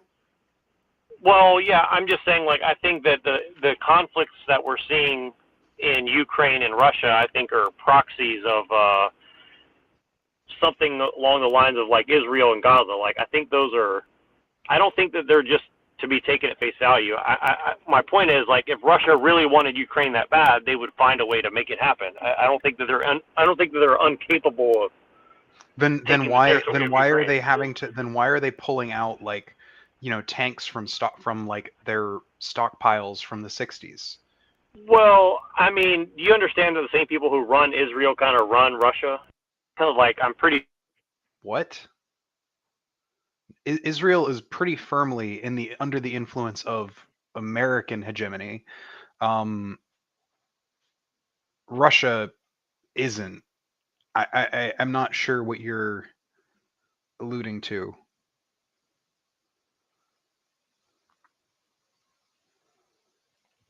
Jack? I think he means that both of them are run by bears.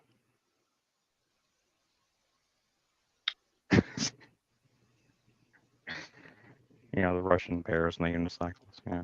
I would say, sorry, just get going in right now. I would just say that for the Russian-Ukraine war right now, I would say that it's a really weird situation that the Donetsk region is kind of just being fight over, in particular that because in the Western ideal, it's like, okay, they're going to invade all of Ukraine. So it's been 2 years, and they're really for just what it's fighting worth, over they did initially try to, like Up head the north. strike. Like, yeah, they tried to strike Kiev initially. Yes, up the north, and then they were backed. But it seems like now the standstill is just in that Donetsk region. They put up 2 puppet governments in order to proclaim, all right, these regions have a national identity, and this national identity prefers Russia. Russia, yeah. And it's Luhansk and Donetsk, and then the Western media is like, no, this has been Ukraine. So it really feels now. Well, it's not even just Western media. Like Ukraine is like, yeah, no, this is like Ukraine. This is a part of Ukraine, and Russia is attempting to, legitimize their forceful invasion of these places.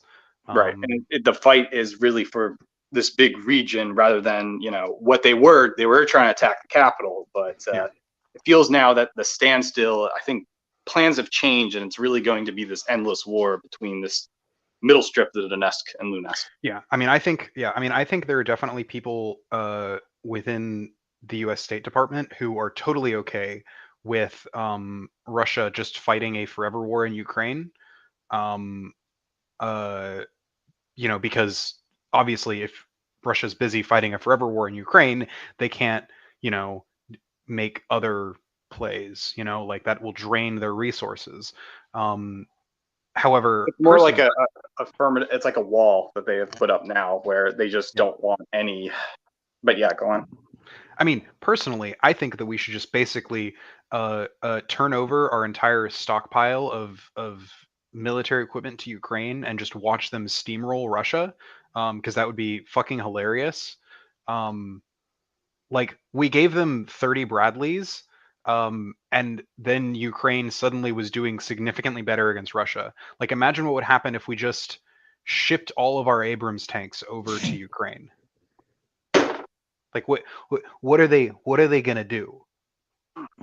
How is Russia gonna kill an Abrams tank? They're running like a bunch of tanks from the 1960s. Like, my only concern would probably be the Ukrainian nationalist parties would get mad at G7, and they'll get help from G7 forces, but then they'll say, all right, now get out, and then some bizarre South Korean situation would happen where pretty much a shootout. That's what I think's happening. I do take issue with there are elements within Ukraine that are very nationalist, and I'm not particularly happy with them. Thankfully, most of the like far right people in Ukraine, a lot of that stuff lost steam, because I know like the Azov battalion were neo-Nazi. They were a neo-Nazi group. However, they died in the early stages of the war, which I think is cool and good. Well, the parliament's still pretty anti-Israel and anti-Semitic, so they're not going to go fly. I mean, the president of Ukraine is like is basically an Israeli, right? I mean, no, he's Jewish. You think he's anti-Israel? Okay, first off, Jack, I know Jews who are anti-Israel. I know, but I'm asking specifically, do you think Zelensky is specifically anti-Israel? I actually don't know too much about Zelensky himself. I do know that Ukraine, like broadly as a whole, But hold on. You just said that you're against nationalism, but yet you don't like people who are against Jews who want to have a homeland, right? So like, which is nationalism. So I'm kind of confused by that. No, I'm absolutely anti-Zionist, Jack. Yeah, no, yeah. But you're also anti like nationalism as a whole thing, right? Yes. Well, you Okay, have to so you think- understand. What I'm saying is that there's a lot of guys in post-Parliament, post-Azov battalion in Ukraine who are not only anti-Zionist, quote unquote. Yes, Ukraine does have a pretty significant anti-Semitism problem. And that's going to be an issue after this war. It's going to be a standoff with Israeli forces, and then there's going to be post Zelensky another guy coming in who's probably going to be in favor of that, saying we don't need Israel, we don't need G7. Let's shake hands with Russia, and then that's what I think is going to go down. Yeah. God, I really don't want that to happen because I just why can't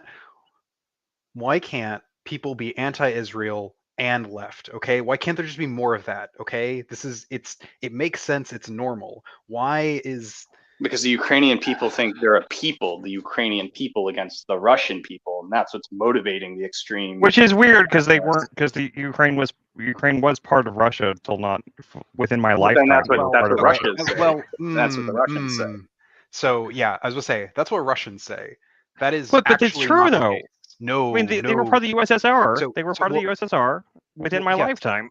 Well, first off, the USSR wasn't a single country in the same way that Slava Ukrainцы. the United States. What's up, Denison?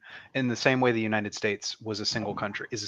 Well, okay. Let's just get right down to it because I'm the anticipation is killing me. Like you don't want the whole world to be classless, nationless, whatever. And I'm just saying, like, Yes, I do. do you right? I But just how don't do see- you? That's not is- practical in is- the immediate sense. Well, you're gonna have to break some eggs to get that omelet. So you know what I Oh mean? yeah, Yeah, I'm not. gotta crack a few cracks to get a tomlet. All right. What'd you So say? so it's going to cost something. It's going to cost some lives and some bad things happening in order to get that happening. I mean, I do not accept. people are not going to willingly accept classlessness and racelessness and nationlessness world. You know? I do not accept that is necessary. Well, but you accept that it's going to happen anyways. Right? No. I mean, I believe that people will die and people will fight regardless of what I do. But what I'm saying is that I do not believe that to achieve my stated goals, I do not believe we ought to use violence as a means to do so. Because as evident by, first off, just basically every revolution that's happened in history, but then also I think all revolutions lead to is bad shit. Okay, that's all violent revolutions will lead to. And I think right now is actually probably some of the worst time in the history of the world, at least in the West, to do a revolution, because right now the sentiment is not predominantly left leaning. Predominantly, the sentiments within the West are very nationalistic. I agree that it's also BRICS that's pushing the nationalist urge in disguise, that they can tell Westerners, listen, G7 supports decadence. Yeah. And if you were traditional, you would vote BRICS. And this is the narrative going on within these BRICS supporter, which you much now have to think it's definitely, I mean, not to sound like a boomer, but it's like, whether you want to talk Russian hackers or like Chinese influence, it's pretty much on Elon Musk's platform of X. That's like a full-time job. Yeah, no. Like Elon Musk loves these guys. He'll retweet all of these fucking crazy far right conspiracy theories, and he'll retweet just yeah. I remember there was one tweet where it was the video. It was just the white replacement theory. Right. It was just the great replacement theory. It was just a video of that, and he just reposted it and was just like, "Yup." And it's like, what do you mean by that, Elon Musk? What do you mean by that? Elon Musk, please respond. That white people are being replaced. Yeah, the great replacement conspiracy. It's Whether or not you think it's intentional is definitely happening. Yeah, it's objectively true though. I mean, and again, like I'm not defending Elon Musk because I'm pretty sure that he's actually not playing for the side that he's pretending to play for. The But conspiracy having said that, Elon theory Musk the plays for Elon Musk's side. conspiracy theory is that it is happening intentionally. Yeah, that's good. I think I mean, there is some coordinated effort to achieve it. there You are know, policies that are making it happen. So regardless if Yeah. it's what you Who is can't maybe you don't know the intent. who is doing it and why, Denizen? Well, you don't need to know why to know that it's happening. I mean, the policy kind of speaks for itself, does it not? You'd have to ask them on why. Is there a policy that I says, think the fact that white people don't fuck anymore probably has a lot to do with it. But well, actually, so interestingly enough, Denizen, it's actually not just white people. This is a trend that happens anytime countries industrialize. Because in the developing world, we see as countries industrialize, their birth rate goes down dramatically. Just every time countries industrialize. And the developed world is, largely white. I mean, that's Emil Durkheim. You're saying the suicide, where he talks when capitalism is introduced in a country and the concept of modernity, then the population goes down. The elites practice this form of Malthusianism and all that. Yeah, definitely Durkheim said that. But I was just trying to point my camera. Here's the Great Replacement Theory book. It's on my bookshelf. Yeah, it's right in this one in an English translation by Camus. Yeah, and as weird as this sounds, I don't know if you know his background. He was a prominent, homosexual avant-garde postmodern writer backed by Barfs and all that. It was just because when we hear Great Placement Theory, we're probably referring to the white nationalist interest of it. But when Camus is or became in his later life very much a white nationalist, like of a certain kind. He's a weird guy. Yeah, but what do you think? And he uses the terms of Marxism and kind of accelerationism. So I'm telling you, when you read the Great Replacement Theory and the selected texts in this book, there's a lot of this kind of Nick Land accelerationism, Marxism being used, and it reminds me of the kind of Malthusian conspiracy theory that some of them in the tanky sphere they love to talk about. But just wanted to show you that.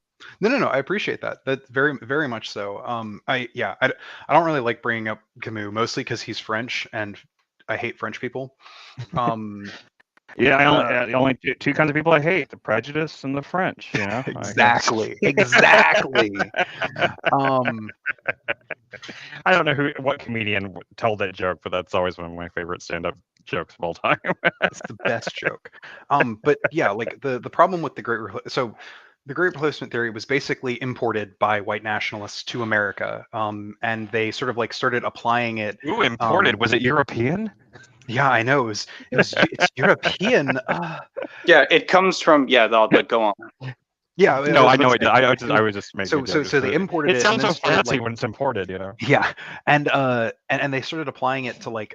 So the interesting thing is that it is selectively applied because, again, like these white usually these kinds of like people who promote this Great Replacement Theory, usually they're against the immigration of non-white people specifically. But they're fine with the immigration of like people from majority white countries, but only if those people are white. Wouldn't you say that like every country in the world kind of has a similar thing? Like they want other people like them. They don't typically want like everybody else not like them to come to where they're at, right? So A, not all countries are like that, and B, even if all countries were like name one that's more open-minded than the United States. I mean, name one that's more open-minded. Sweden. Do you want me to name a second one? Do you think that the average Swede is like, yes, what we really need is more importation? I'm talking about their immigration policy. What is their immigration policy? I don't know. What's their immigration policy? Do you think that there's more? Do you think that they're more accepting of people over there, or less accepting on average per capita? My understanding, it was very hard to immigrate to Sweden. It depends on your circumstances. Sweden is actually very open to refugees, like really, really open. Sweden, Finland, politically, Denmark, or I should administratively. Yeah, no. But I think Jack's point is that the people who live there, the Swedish, are nowhere near as accommodated. There's no way they could handle the number of refugees we take in our country, like in a day, though. Like in their country, they can't handle the ones they're taking. First off, we don't actually take in a super significant proportion of refugees. We're actually why not. should we? I mean, why should we then? Well, Jack, considering the amount of imperialism that America has done around the world, I would say Right, that. but we didn't vote for that though. Like I as a citizen didn't vote for that. Like I didn't Sure. ask for that. So what should be done about those countries So where collective punishment America, for collective punishment for oh, is other it people's punishment? actions. Is it punishment to for America to help these people?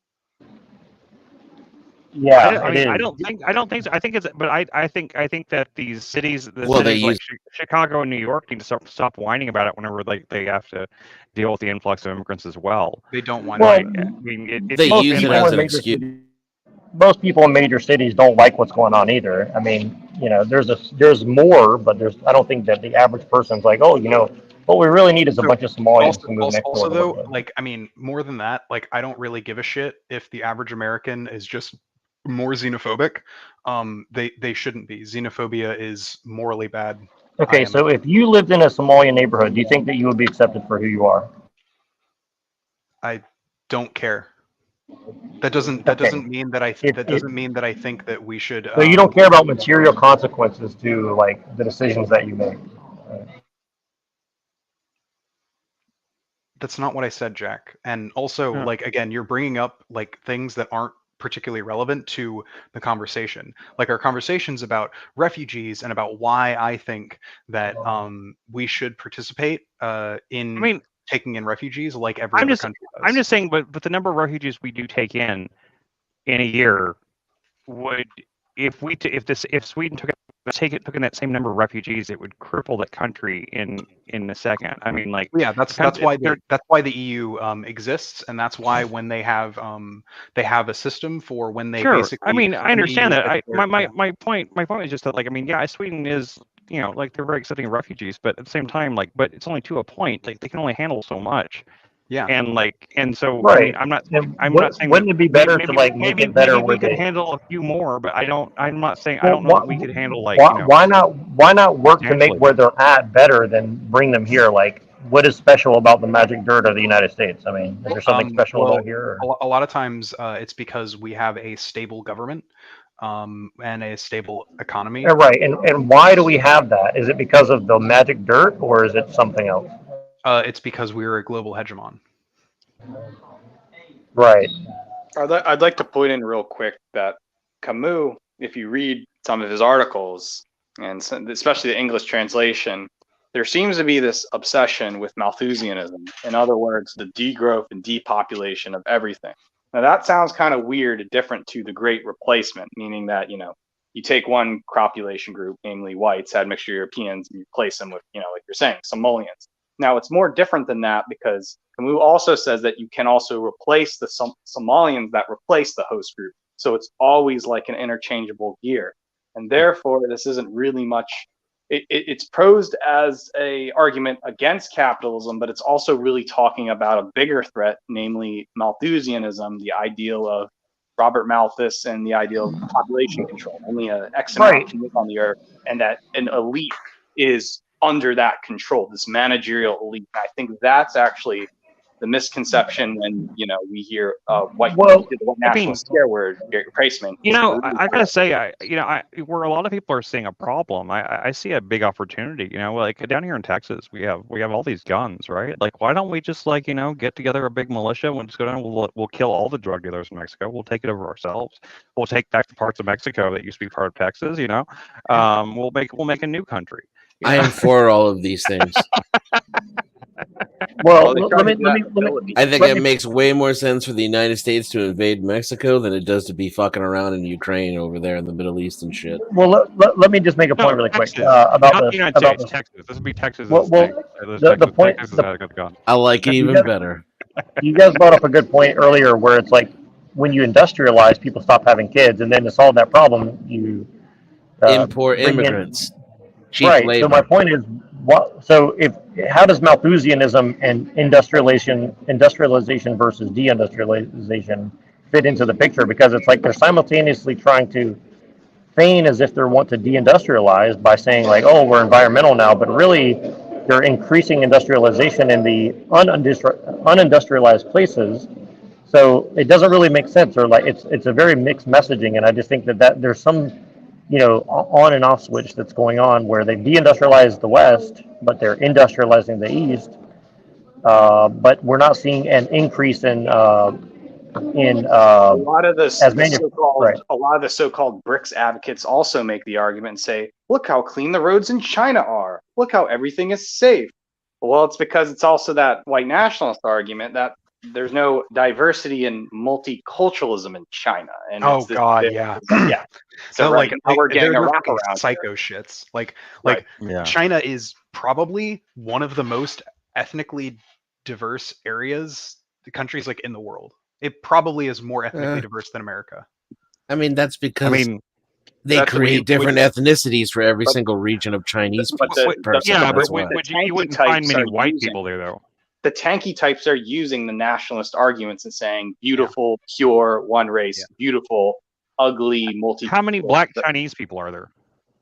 I'm not so sure, but there are a number of dark-skinned Chinese people.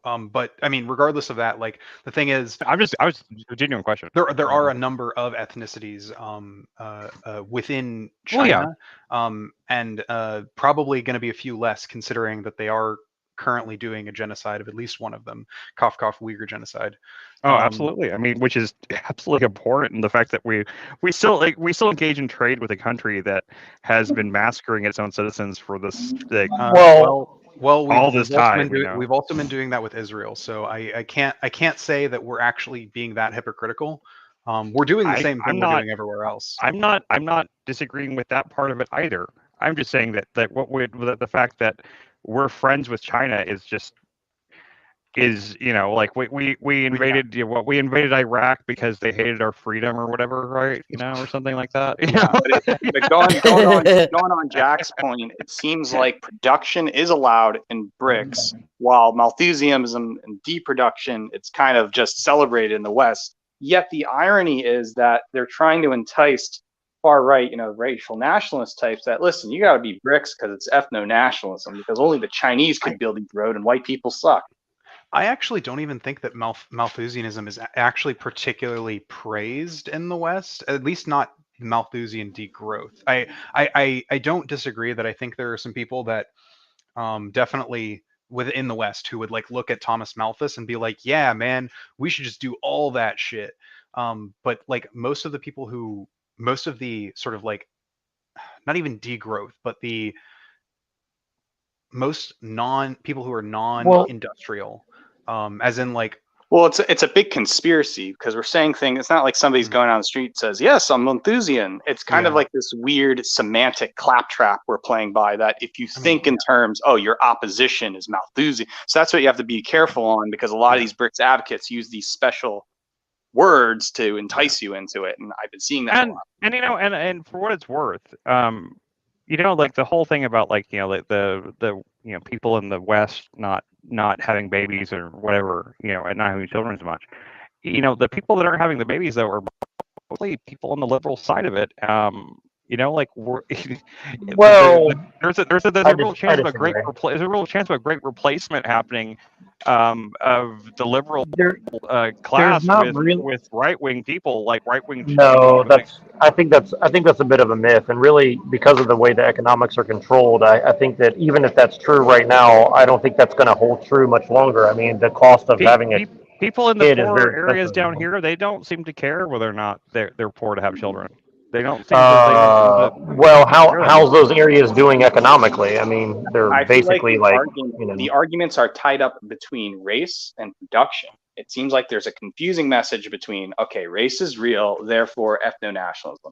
But these people make things and those people destroy things. And I think BRICS uses the production argument to entice race realists on their side, while kind of on the opposite end that doesn't like BRICS saying, no, it's not about, it's always about race. So it seems like it's this balancing act between, they always say, okay, race is real and there's some people that make things and the other people do not. And it's really, and then when you ask about race within the anti-imperialist scene of people, they say, oh, race is not real, even though we believe we hate white people and production happens over here. Well, I don't know. on It what seems like it a depends mixed on what you message. mean by race is real. Race is a social construct. In that sense, it's real. But it's not real in that like it's not inherent. There's nothing I'm inherent saying that that the makes race realist race. used as the highest priority. That is like their Oh yeah, yeah, Sickle yeah. cell isn't inherent. So I'm saying the race realist ideal is okay. The highest priority isn't destroying capitalism; is that race is Yeah. real, and then you can change that. Yeah. So it's a lot of mixed messages. Yeah. No, Hold no, on a second. I agree, and that's actually part of the issue that I find. I mean, many issues. I mean, the is that like that sort of like race realism stuff is sort of people are attempting to get that in on the left. Thankfully, it's actually not that successful because it turns out that if you're like going around talking about how like race is real after the year 2014, people are going to look at you weird because that's fucking weird. Um, uh, but Denizen, race isn't real in the sense that um, uh, when we talk about race, what we're talking about is basically exclusively skin color. Um, and in that sense, it's socially like constructed.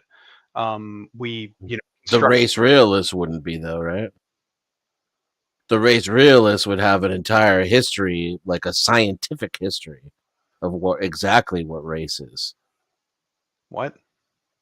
As you mean like race realists believe that race is real? Yeah, no, race realists obviously believe race is real, and they usually have certain prescriptions about the different races because of that. Sure, but like just because someone believes that it is doesn't make it so. Well, but you said that you yourself said that a lot of the things that you believe in are social constructs too. So you're just saying, well, my social constructs are better than somebody else's. No, no, no, no, no, no, no, no, no. Race is a social construct. That it does not matter if you believe whether or not race is real or not. Regardless of whether or not you believe it's real, it is a social construct. Not sure I could Sure. be so sure of that. Well, sure. Well, let's just to say that that's true. Well, people are using it on both sides of the aisle. It doesn't only go one way, right? Like, Yeah, people can say that race is like real and there are like inherent things that you can determine out of race and all this other sort of stuff. But that does not change the fact that it is made up. Considering the fact that like 1,000 years ago, black people didn't exist. Like black people, the social construct that we well, sure, but it look at doesn't. today. But it doesn't And invalidate real it as quick, a. if Pillator, if you dropped off because you had to go, I hope you come back, man. Yeah, it was really interesting talking to you. I just Yeah, want to say no, that it real was fast, talking to you. just so he hears that because I really enjoyed talking to him. Well, So well, yeah. well, Isn't but let me that put it proof this though? way. Because black people did objectively exist.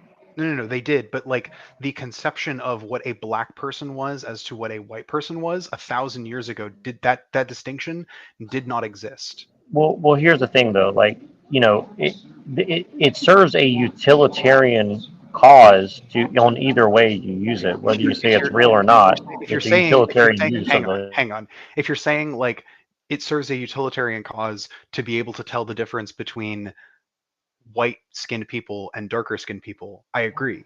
It's actually very useful because those descriptors can be very useful. But those descriptors, like if the fact that I call someone who is black black does not mean that race is real.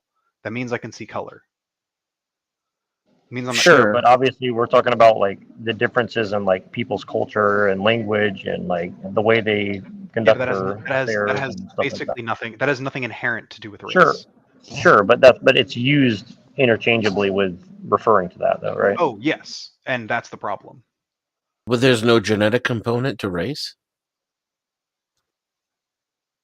No, there are, but like that doesn't. How That's is there not not what an race. That's not inherent what then? race That's the realism is word like that's talking confusing about, me. though. So like It's race not. realism.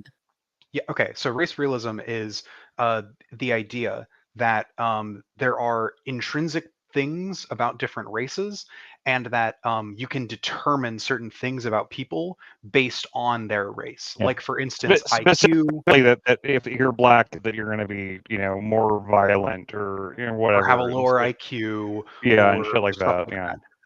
yeah. That's what race realism is. Yeah, Or which that is you'll have sickle cell. or you're Well, capable of having it, I should say. So here's the thing: Genetically is speaking. that's true. But here's the thing: I over here, as a non-race realist, can acknowledge stuff about sickle cell anemia and people's propensity to get it without saying that black people have lower IQs, and that's just inherent to them being black. So But there's still an inherency there. It's still, yeah, but it's it's just not the one thing that you don't like. well, no. It's about understanding what is inherent and what isn't. So like IQ, for instance, is not there's not an inherent racial attribute to IQ. However, Yeah, I mean, just race realist activists I've would known some smart as hell absolutely black people. So race realist activists would absolutely and I have talked to them before, and they have made the claims about IQ. So like what I'm saying is that there are definitely certain things, like for instance, there are certain things. I mean, I guess I don't understand why you Gotcha. need so badly to say that race is real. I guess like Me personally, like what's your contention I have with no fucking idea. But what's like your sickle cell contention? just popped into my mind right away. It seemed like No, a no, no, no, perfect no. example of like how as they like I don't refer to myself as white, but that's what society calls me, and I'm genetically different from what some they call a black person in that In, particular regard. Like it's uh-huh. yeah, there you go. There's an inherent difference between two races, which is what But you like defined as race realism. what is the race thing? What is a race? So like for instance, what are white? So what's the dividing line for white people? Are Italians white people? Yeah, technically. Are they? Yeah. What about a black Italian? Is he a white person? What's a black Italian? An Italian who has black skin Who or just has darker skin? darker Because skin. Yeah, darker skin. Sorry, yeah, they'd still be white. they're still white Yes. because they're Really? Italian. So then, for in your estimation, race is a thing of nationality. Now, Well, white, no, not enough nationality. White people are somewhat defined. It's the well, Indo-European peoples. That includes so people from let's be, Italy. so first off, let's be clear. Italians, and actually, we'll go to a more extreme example. The Irish have not always been considered white, Right. Yeah. It's true. but why? And Italians also in this country, like Italians Yeah, and but Irish were both Why were yeah, the Irish not yeah, considered but white, Denizen? yeah, but Irish people have always been considered what the definition of white is. So whether or not some people might use white as a classification to be more exclusive doesn't remove that objective But difference. whose Same classification thing though? same thing with the two different No, races because like between black and white people for having instance, and like sickle cell. for instance, Denizen, again, if we were to go back 2,000 years, and and you were to try and talk to a Roman citizen about the difference between white people and black people, they would look at you very perplexed, because to the Romans, there was no such thing as the white race or the black race. There was Romans and non-Romans. So is their race is that a real race? I mean, they didn't know about TV sets either, It's the argument doesn't work on me. No, but they knew about black people. Black people existed in Rome. Rome took over like most of the fucking known world. Okay, But you're saying they wouldn't call them the word black is your point. well, no, they would call them black. However, they would not have called them they didn't have a conception of a black race or a white race. I don't see what the distinction is. So there when Romans It talk sounds about to me like you're saying they did have an no, idea no, of no, it. no. They did have ideas about race, but their ideas about race were actually just based on whether or not you were a Roman citizen. It had nothing to do with the color of your skin. They did not make they did not put the dividing lines on race around like being Indo-European or whatever. or skin color or anything like that. So is Roman race realism a thing? I don't know. Maybe not Roman. Why not? I don't see the point. I'm so, Well, you're claiming they didn't believe in race, right? not, So not, I'm just not in going to our take your conception. I'm just going to take your assumption as true. Denizen, not our conception of race. Roman conception of race was wildly different from our modern Yeah. conception of race, because race is a social So what? construct. Because race is a social construct. I mean, their ideas of medicine are QED. different than ours too. I'm So brain tumors are a social construct. well, not brain tumors. It's but like because actually it medicine changes is- over time and humans change their classifications, No. That's then not the objective categories don't exist. well. That's a terrible argument. So first off, I've never said the objective category of people with a specific shade of skin doesn't exist. That's not the case. So race saying does objectively race. exist. It's just it's assuming that because of that color of skin, they inherently have certain properties in every single case that I mean, like I mean, with Well, the you'd sickle be cell wrong if thing, you assumed that, because an Italian person can get really tan during the summer. But race still exists. There's still a black person. It's an Italian person still can't get sickle cell, and a black person still hang on. can. How many? No, actually, Denizen, since you seem to actually have a very allegedly objective, I guess, opinion, a definition of what races are. How many races are there, and can you define them? I never claimed to have any definition of what race is. I just heard you say that there's nothing inherent about race and that it's completely a social construct, and that does not seem to make sense logically. No, yes, because race is a social construct. Race is a social All construct. right, well, repeating it over again, I'm convinced suddenly. Okay, just like so the Romans Gatito. did not think of race as white people or black people or Asians. Okay? So why if race is not a social I don't know what they construct, thought of them. okay, well, Really, I'm telling you okay. because that is the case. How did they think of them then? So the Roman conception of race was strictly about who was and was not Roman. If you were a citizen of Rome, Citation needed. oh my God! All right, fucking fine. Roman conception of race.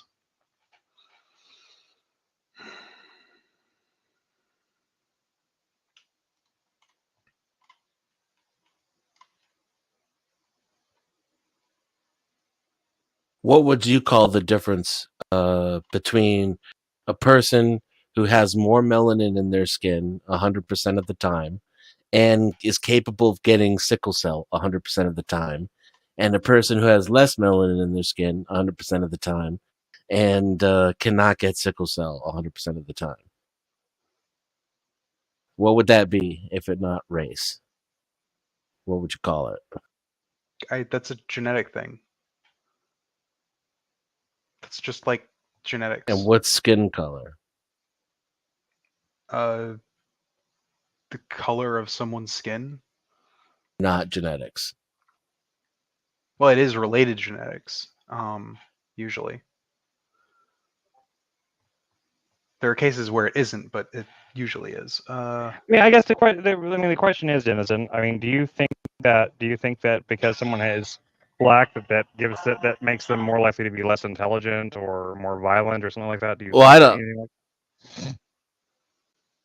Do you think repeat the question? Like do you think that like someone having black skin makes them more likely to be violent or less intelligent or things like that? Do you associate those negative traits with people of darker skin than people with white skin? Not me personally, but the data does show that. But do you, no. The data, you said whether or not a black person would be more likely to be more violent or have a lower IQ. Let's be very clear. Based on just the color of their skin, not based on socioeconomic situation. Well, I don't know what it's based on. I would think it's based on a lot more than skin color. Well, I mean, but that wasn't your question. We can agree that like a rich black person is probably not going to go shoot up a liquor store, right? A black person who has come from several generations of wealth probably have less propensity for violence and a higher IQ than a white person who comes from several generations of poverty. Right. So it's not about so those factors don't really tie into race or the color of their skin or anything like that. Those I aren't wouldn't the make that inherent. presumption. Yeah. But I don't think that you have any proof that they don't, or that they can't, which would be Lib's claim that there just is no difference. Wait, I mean, I what? think that I mean, according to your own example, I mean, it kind of proves that that. I mean, My if it example, was sickle if cell. no, but I about feel like like I'm cheating with a sickle fact cell, right? a fact that a black person who grew up with several generations of wealth behind them is going to be less likely to do something That's to my commit a violent presumption. crime. I mean, but That would be my presumption. That is that's true. bared out in data, though. I mean, like you can see What that. data?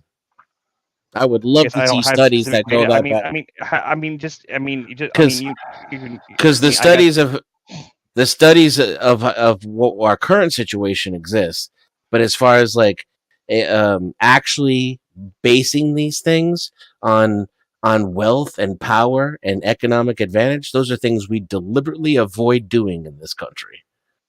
What? No, hang on. People have okay. So there have been Well, it should be sociological really studies. fucking easy for you to cite it for me then, rather There- than let's go back and forth.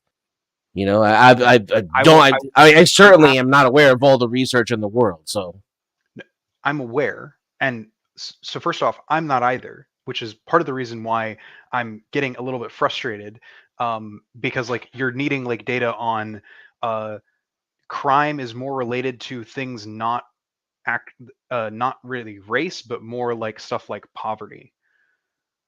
no, whether or not the IQs of black people would change if we, maybe reparations or some form Oh, they of would, but that's another not. additional form No, of no, no, affirmative action, They etc. I mean, we do have data that shows that, like, that depending on how good the schools are, the better the IQ grade test go. outcomes, the IQ tests go. We Yeah, have but data on that.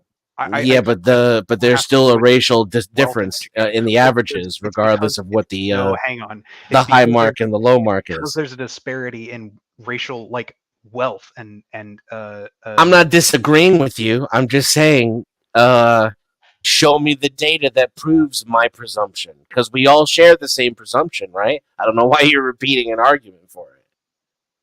I'm just saying it's an assumption, and it's a like I base it off of anecdotal experience, which is the worst kind of data to base something off of. All right. Let me see. I think the research doc has some stuff on this. And could not economic situations over hundreds of years cause physical and genetic anomalies that still would go beyond, like, again, this separation between nurture and nature, I think, is a misnomer to begin with.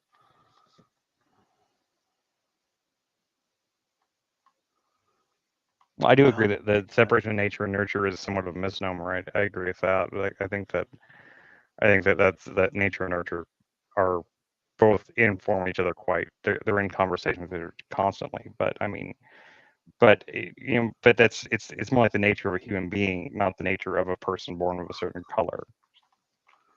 I don't think color has anything to do with it. I'll give you that much. Okay, well then there we go.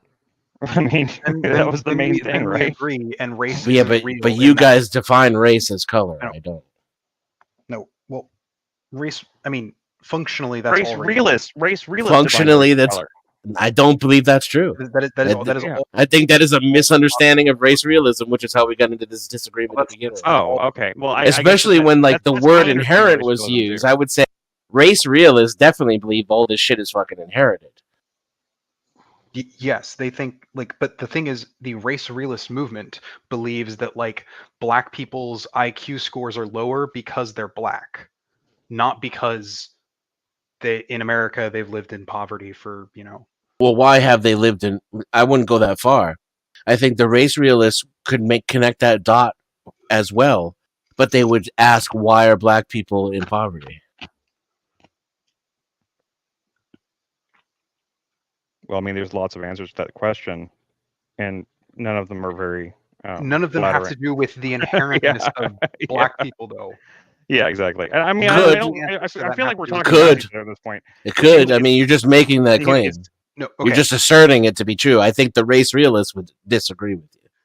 Well, sure. Yeah, the race realists would disagree with us. I mean, like Yes. they certainly would. I mean, I disagree with. I mean, I'm openly disagreeing with them. But they Yeah. they usually disagree because they want to create a narrative by which they can justify being racist. Yeah, Like that's just justify whatever kind of supremacy they are. I mean, like there's people, there's black race realists too. I mean, I feel like I've known I'm just experiencing the other side of the coin right now. I've known black people that believe that the melanin in their skin made them superior to white people, and that that melanin was basically magical, and it's like I do believe it's of God. The exact opposite of what race realists believe. That is true. I reject the race realist framing. I agree. Yeah, exactly. I mean, I think we're on the same page there. Can you explain what sickle cell is then? Sickle cell anemia? It's a specific. Actually, is it solely genetic? I think it is, but hang on. I thought that I've heard of white people having sickle cell anemia too, but maybe I'm wrong with that. Maybe well, yes, it's genetic. It's not a. So people who have this form of sickle anemia inherit 2 genes, one from each parent. Is an abnormal form of hemoglobin that causes the red cells to become rigid and sickle-shaped.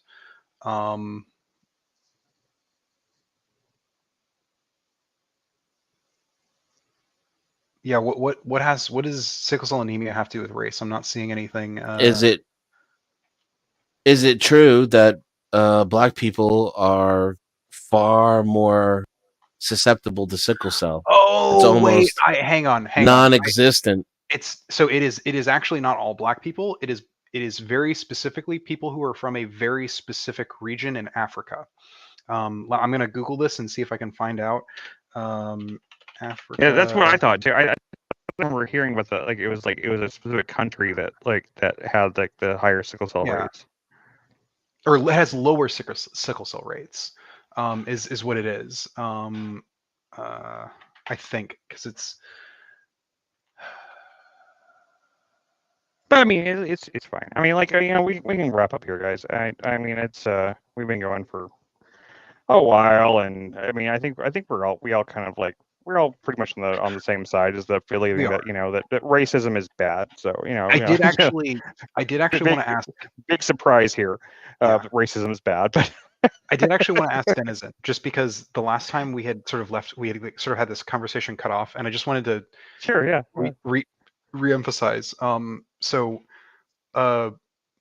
we had talked, I think like a few days ago, I think, and I had mentioned about how there were Jewish Nazis, and it seemed that caused you to have sort of like a step back moment kind of thing. And I just wanted to sort of reemphasize that like the Nazis very much were doing the Holocaust because they wanted to get rid of all the Jews, and the fact that there were Jewish Nazis did not mean that they weren't.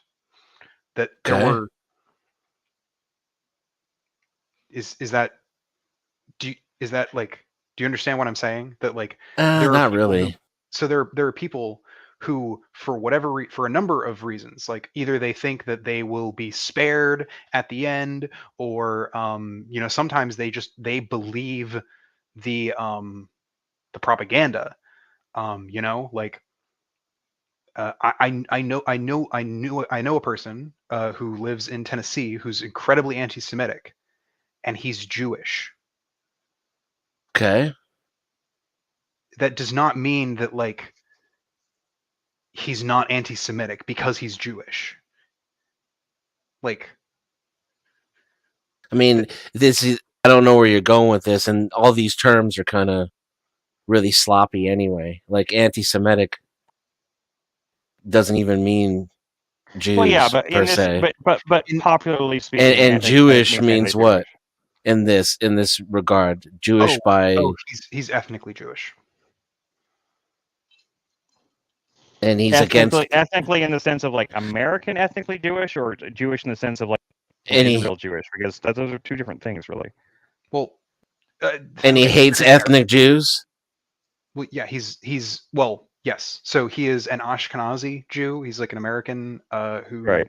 In Ashkenazi. I think his family's Polish is what it is. Right. Yeah. Which That would not make sense. knock there, but and he we've had several conversations, and he has been made it pretty explicitly clear that he believes in all of the anti-Semitic conspiracy theories and has a intense dislike of like he this is a guy I worked with, right? So I spent a lot of time with him. So unfortunately, I heard him talk a lot about this.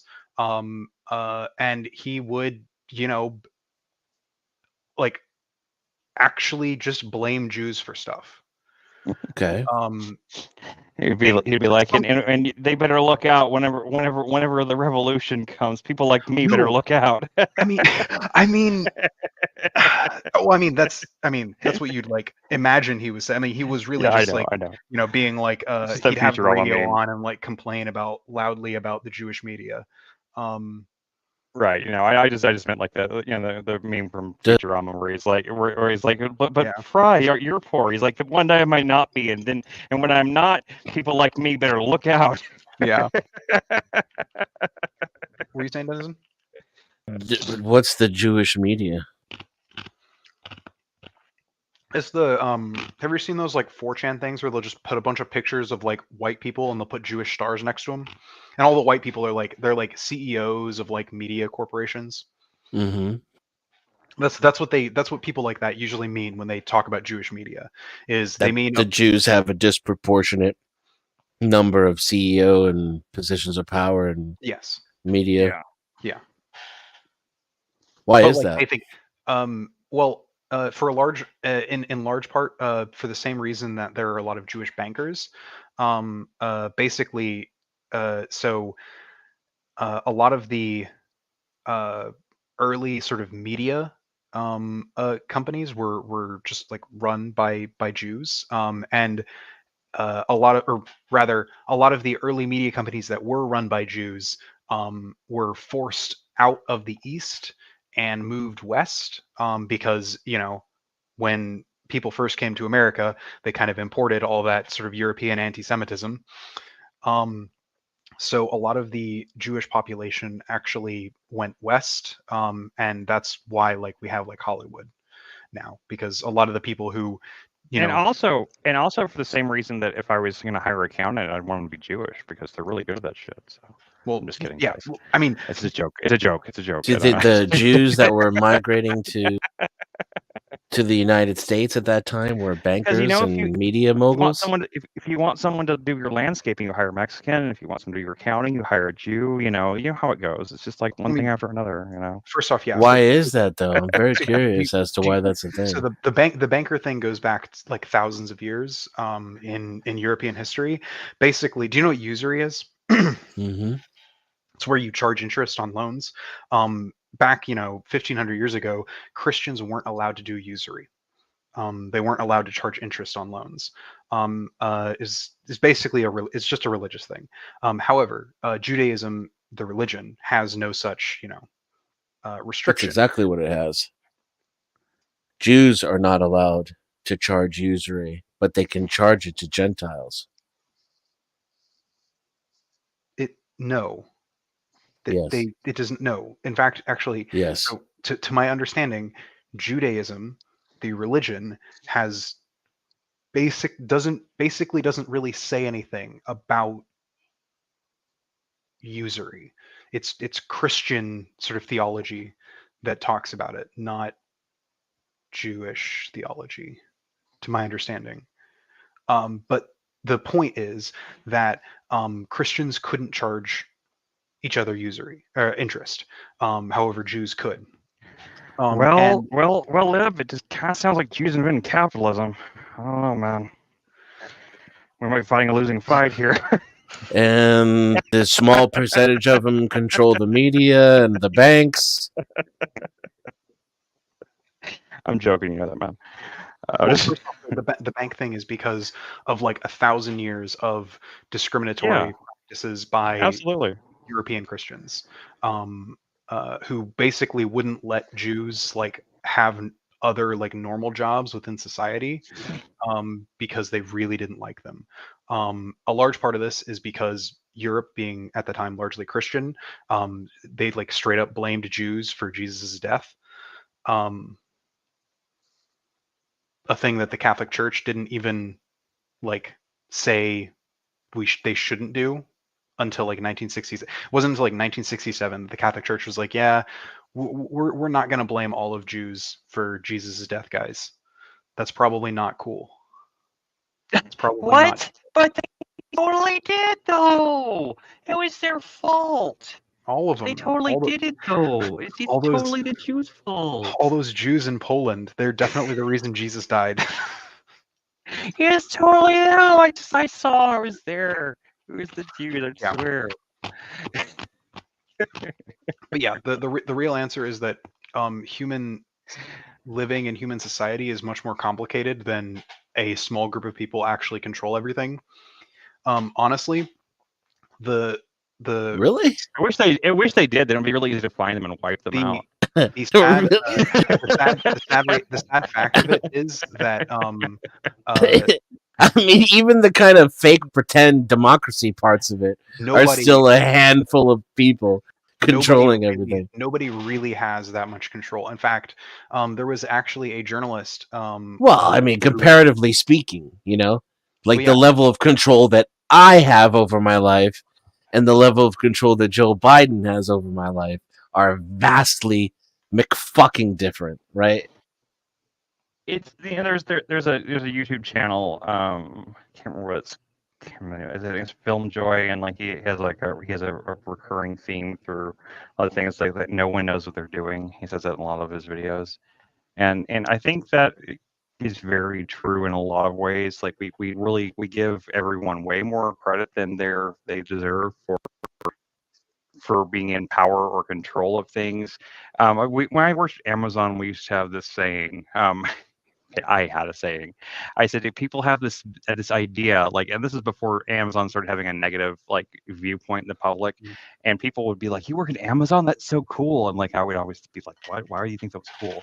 You know, and like, if people like how it's so amazing how you guys can like do all that, you know, all this stuff, and I'm like, no, it's not amazing at all. People think that like we're like some well-oiled machine, and really, in reality, it's like it's a teenage blowjob competition. It's just like sloppy, like just dicks everywhere. It's just like it's just like a mess. It's just like everything. It's just disgusting and gross. Stuff barely functions. Yeah, there was a journalist and that's who broke into the way that. I see the world. What's that, Chris? What's that?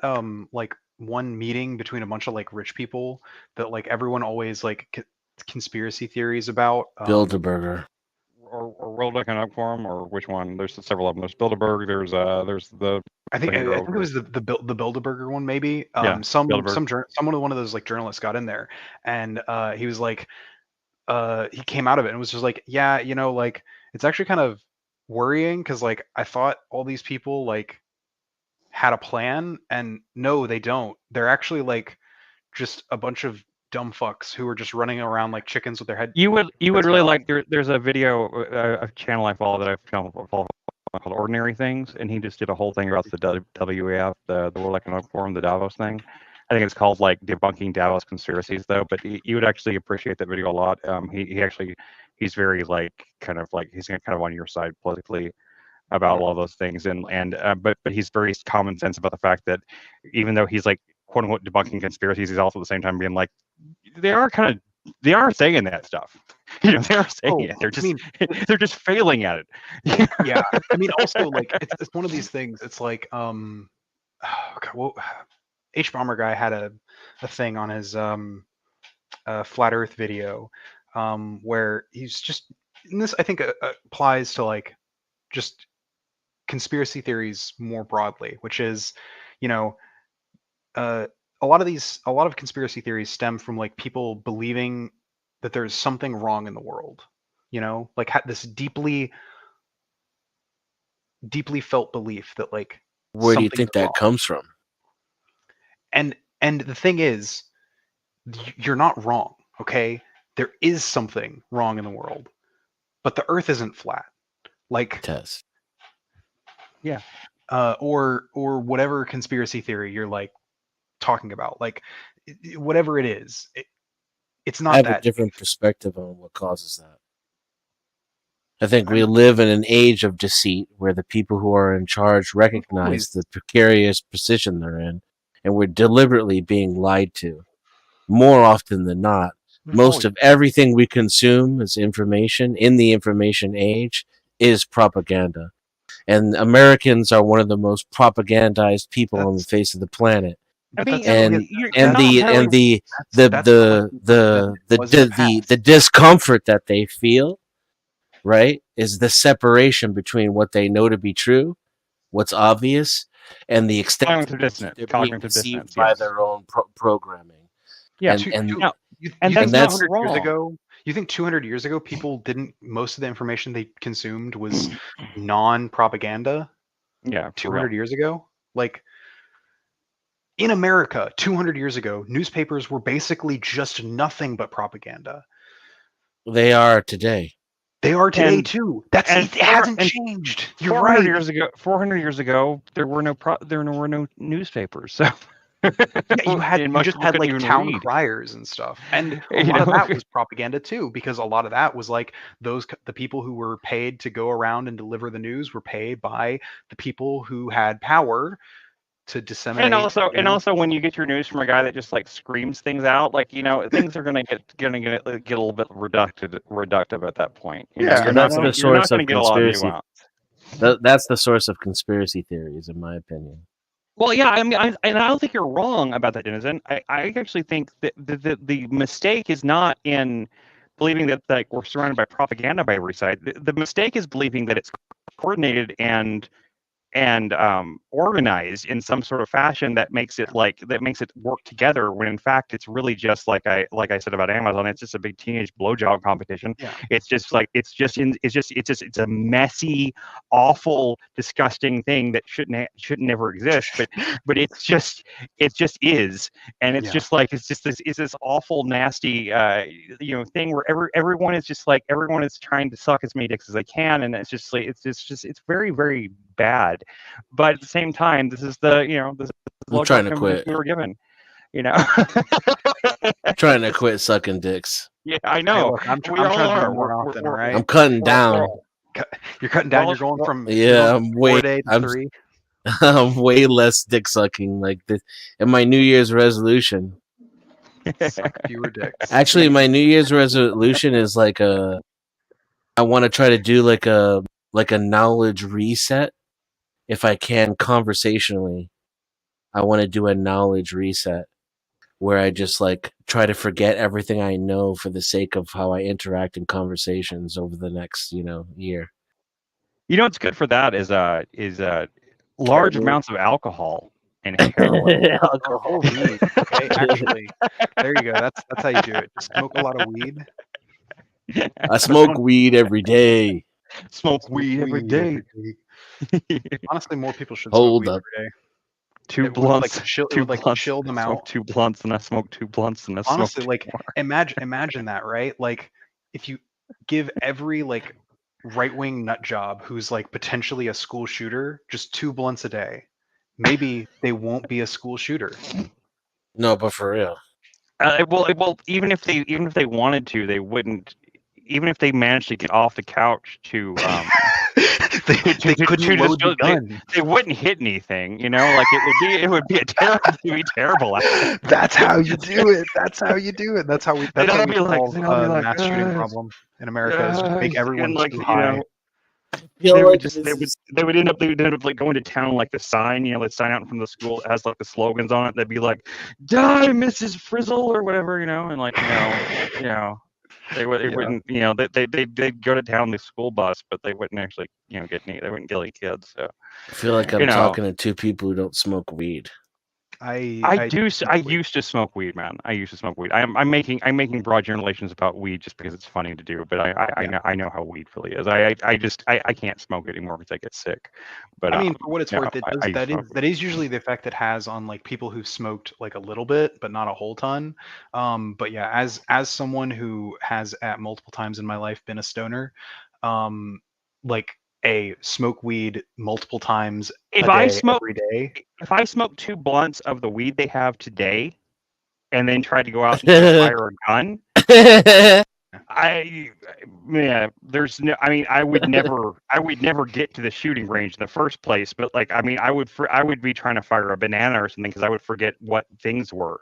I mean, like the weed we have now is so fucking strong. Like I can't even the fake weed, even the Delta 8 and 9 shit is like it Well, obliterates my the Delta brain where 8 I shit can't is even like. different. That's more it's a more like a trippy kind of high. More It than like doesn't a matter for me. I got dosed with a Rice Krispie treat once, and it was from like medical, like the medical shit you get up in like Colorado, and Yeah. it made me forget how to speak words. And then some Delta 9 stuff that did the same thing to me that I couldn't. I just was like uh, Yeah. I couldn't talk any longer.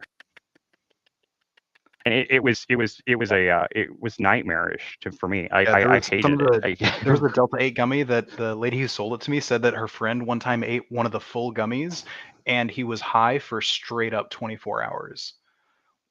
Yeah. Yeah, and it's not like a fun high. No. It's not like at least for me, I don't have the ability to enjoy it. It makes Yeah, I me don't either. kind of nauseous too. So like, and I'm Not already nauseous nauseous. from I just the Talking yeah. about weed? Well, yeah. I'm talking about Delta 8. See, I had the same Delta 8 problem. stuff. I quit smoking for like 15 years, Mhm. but now they've become so advanced with the strains. You Mhm. can Yeah. literally find a strain that fights nausea. Oh Yeah. well, I'm not even. I guess I don't know it. I haven't looked into it that far. I've only. I mean I don't have the money to try that many different Yeah, kind and of yeah, I would say, strains and Chris, sit. you wouldn't be able to because you have to go to somewhere where it's legal to get, and that's where you'd find like I would encourage you, Chris, do not try and find specific if you I'm it's not legal where you are, so I'm not going to encourage you to go Yeah, no, buy it's weed, but okay. I wouldn't I encourage walked away from it you a long to time ago. It's okay. yeah the if you know if anyone is in a place where it's legal, that's when you can like sort of look for like different strains. But if you're like getting weed like from your dealer under the table or whatever, don't even worry about strains, just ask for weed because they can Yeah, get I mean, expensive like, and I got this girl got some stuff in Vegas, like, like, 3, 4 years back, whenever it was, and like, and it was like those bright green, like this, like neon green buds and stuff like that, and it looked beautiful. It smelled nice, even. I don't even like to smell weed normally. It smelled nice, but I took one toke of it, and I was just like, I was obliterated. gone.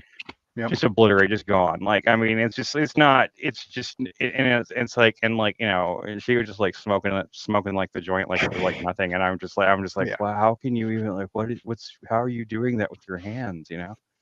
I can't, weed has become a very, like, I mean, that's one thing about like, I think that drug legalization, because like drug legalization really, if if it could work on a national level, it seems like, they just like, like they'd regulate it and everything, like the meth heads would, they would actually like learn to like they would find out what it was really like to smoke do like the fucking like Walter White Breaking Bad shit like the stuff was whenever I was younger, and like they wouldn't even like fuck around. Like, I mean, you didn't fuck. I mean, I whenever I was growing up, like meth was something that like that all the they called them Rainbow Mafia, all the gay guys who sold it, like ecstasy Yeah. and meth, and like the stuff was blue. It really was. It was bright blue, and that stuff.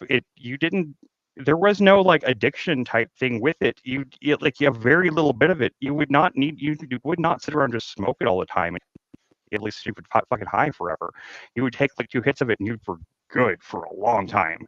It was not the same stuff. I mean, it like all those drugs, if they actually were made properly and were probably regulated properly, like, people would probably stop dying and stop having like, of course, then again, I guess the opioid crisis kind of like flies in the face of that though, because they're all prescribed. But that's because people are taking too many of them instead, I guess. But They could be prescribed in lower dosages too. Yeah, I think And that was one of the big things was like there was it's a capitalism thing. It's a capitalist corporation wanted to circumvent the normal sort of things, and instead of like being a company that creates a drug because they want to help people, they were creating a company because they wanted to make a profit. So they pushed for, so they had an incentive to push for that in a way that harmed people. The Because- Purdue family was like basically heroin dealing. Yeah, They no, weren't trying to. Yeah, They the were, Purdue family is basically evil. I firmly am, of I mean, the you belief can that they just should watch be it. You can watch an interview with any of them and see that. Like you see, like there's no soul there. Yeah. And I think they literally li- they do not give a shit. Like they're like, yeah, Opiate- but As we're cringe rich, as I think though. John Oliver is, I do think John Oliver actually did a pretty good multiple Yeah, part breakdown. his breakdown on that. Yeah, I mean, John Oliver, God bless him. He used to be funny, you know. And every now and then Daniel O'Brien, who used to write for Crocs, he writes for that show now. Mhm. Every now and then Daniel O'Brien's humor still slips through the show, and I'm like, like, damn it, John, you actually can be funny if you have a good writer. Yeah, I mean, You just it's mostly he like just- lib shit, but I think yeah, it's just like it's just too like he's not a tanky, but he's in a tank, he's in one of those tanks. He's in one of those echo chamber tanks where like, he can only hear. oh yeah. Same thing happened to Colbert. I mean, like look how many really funny The good difference is comedians John got. Oliver at TPS least is real. has good politics. Stephen Colbert, I don't think ever had good politics. Probably not, but he used to be hilarious though. Oh yeah, no. Stephen Colbert used to be funny, but he didn't used to. He Have was good he was politics. funnier than John Oliver even, but I used to love John Oliver as an actor. Like I think John Oliver was really good in Community and shit like that. So Actually, anyway. you should watch his video on rocks. It's really funny. I think you'll find it. I think I've seen that one. Yeah. Was it one of his web specials? Yeah. Look up John Oliver. Look up Last Week Tonight Air Bud. That's actually like it's straight up. I mean, you can tell 100% it's written by Daniel Bryan. It's a Daniel Bryan like cracked piece from back in the day from I'll when I check used it to out. work there, and it's actually fucking hilarious. It's like him taking a look at Air Bud in the most serious way possible. The same seriousness that he attacks like serious issues. He looks at Air Bud and like the whole like the logistics of Air Bud and all that stuff I like think that. I actually remember this. Yeah. Yes, No, it's pretty good. so fucking good. So fucking good. Yeah. Anyways, I anyway, gotta guys. go. But, Yeah, I gotta go. I gotta go too, guys. And good chat. it's been a good stream. I thank you for Jensen. Thank you, Jensen, for coming by, and thank you for everybody else that stopped by. Jack and especially I've never actually talked to Pillator before, so that was cool. Yeah. You guys have a good day. Yeah. You too, man. Peace.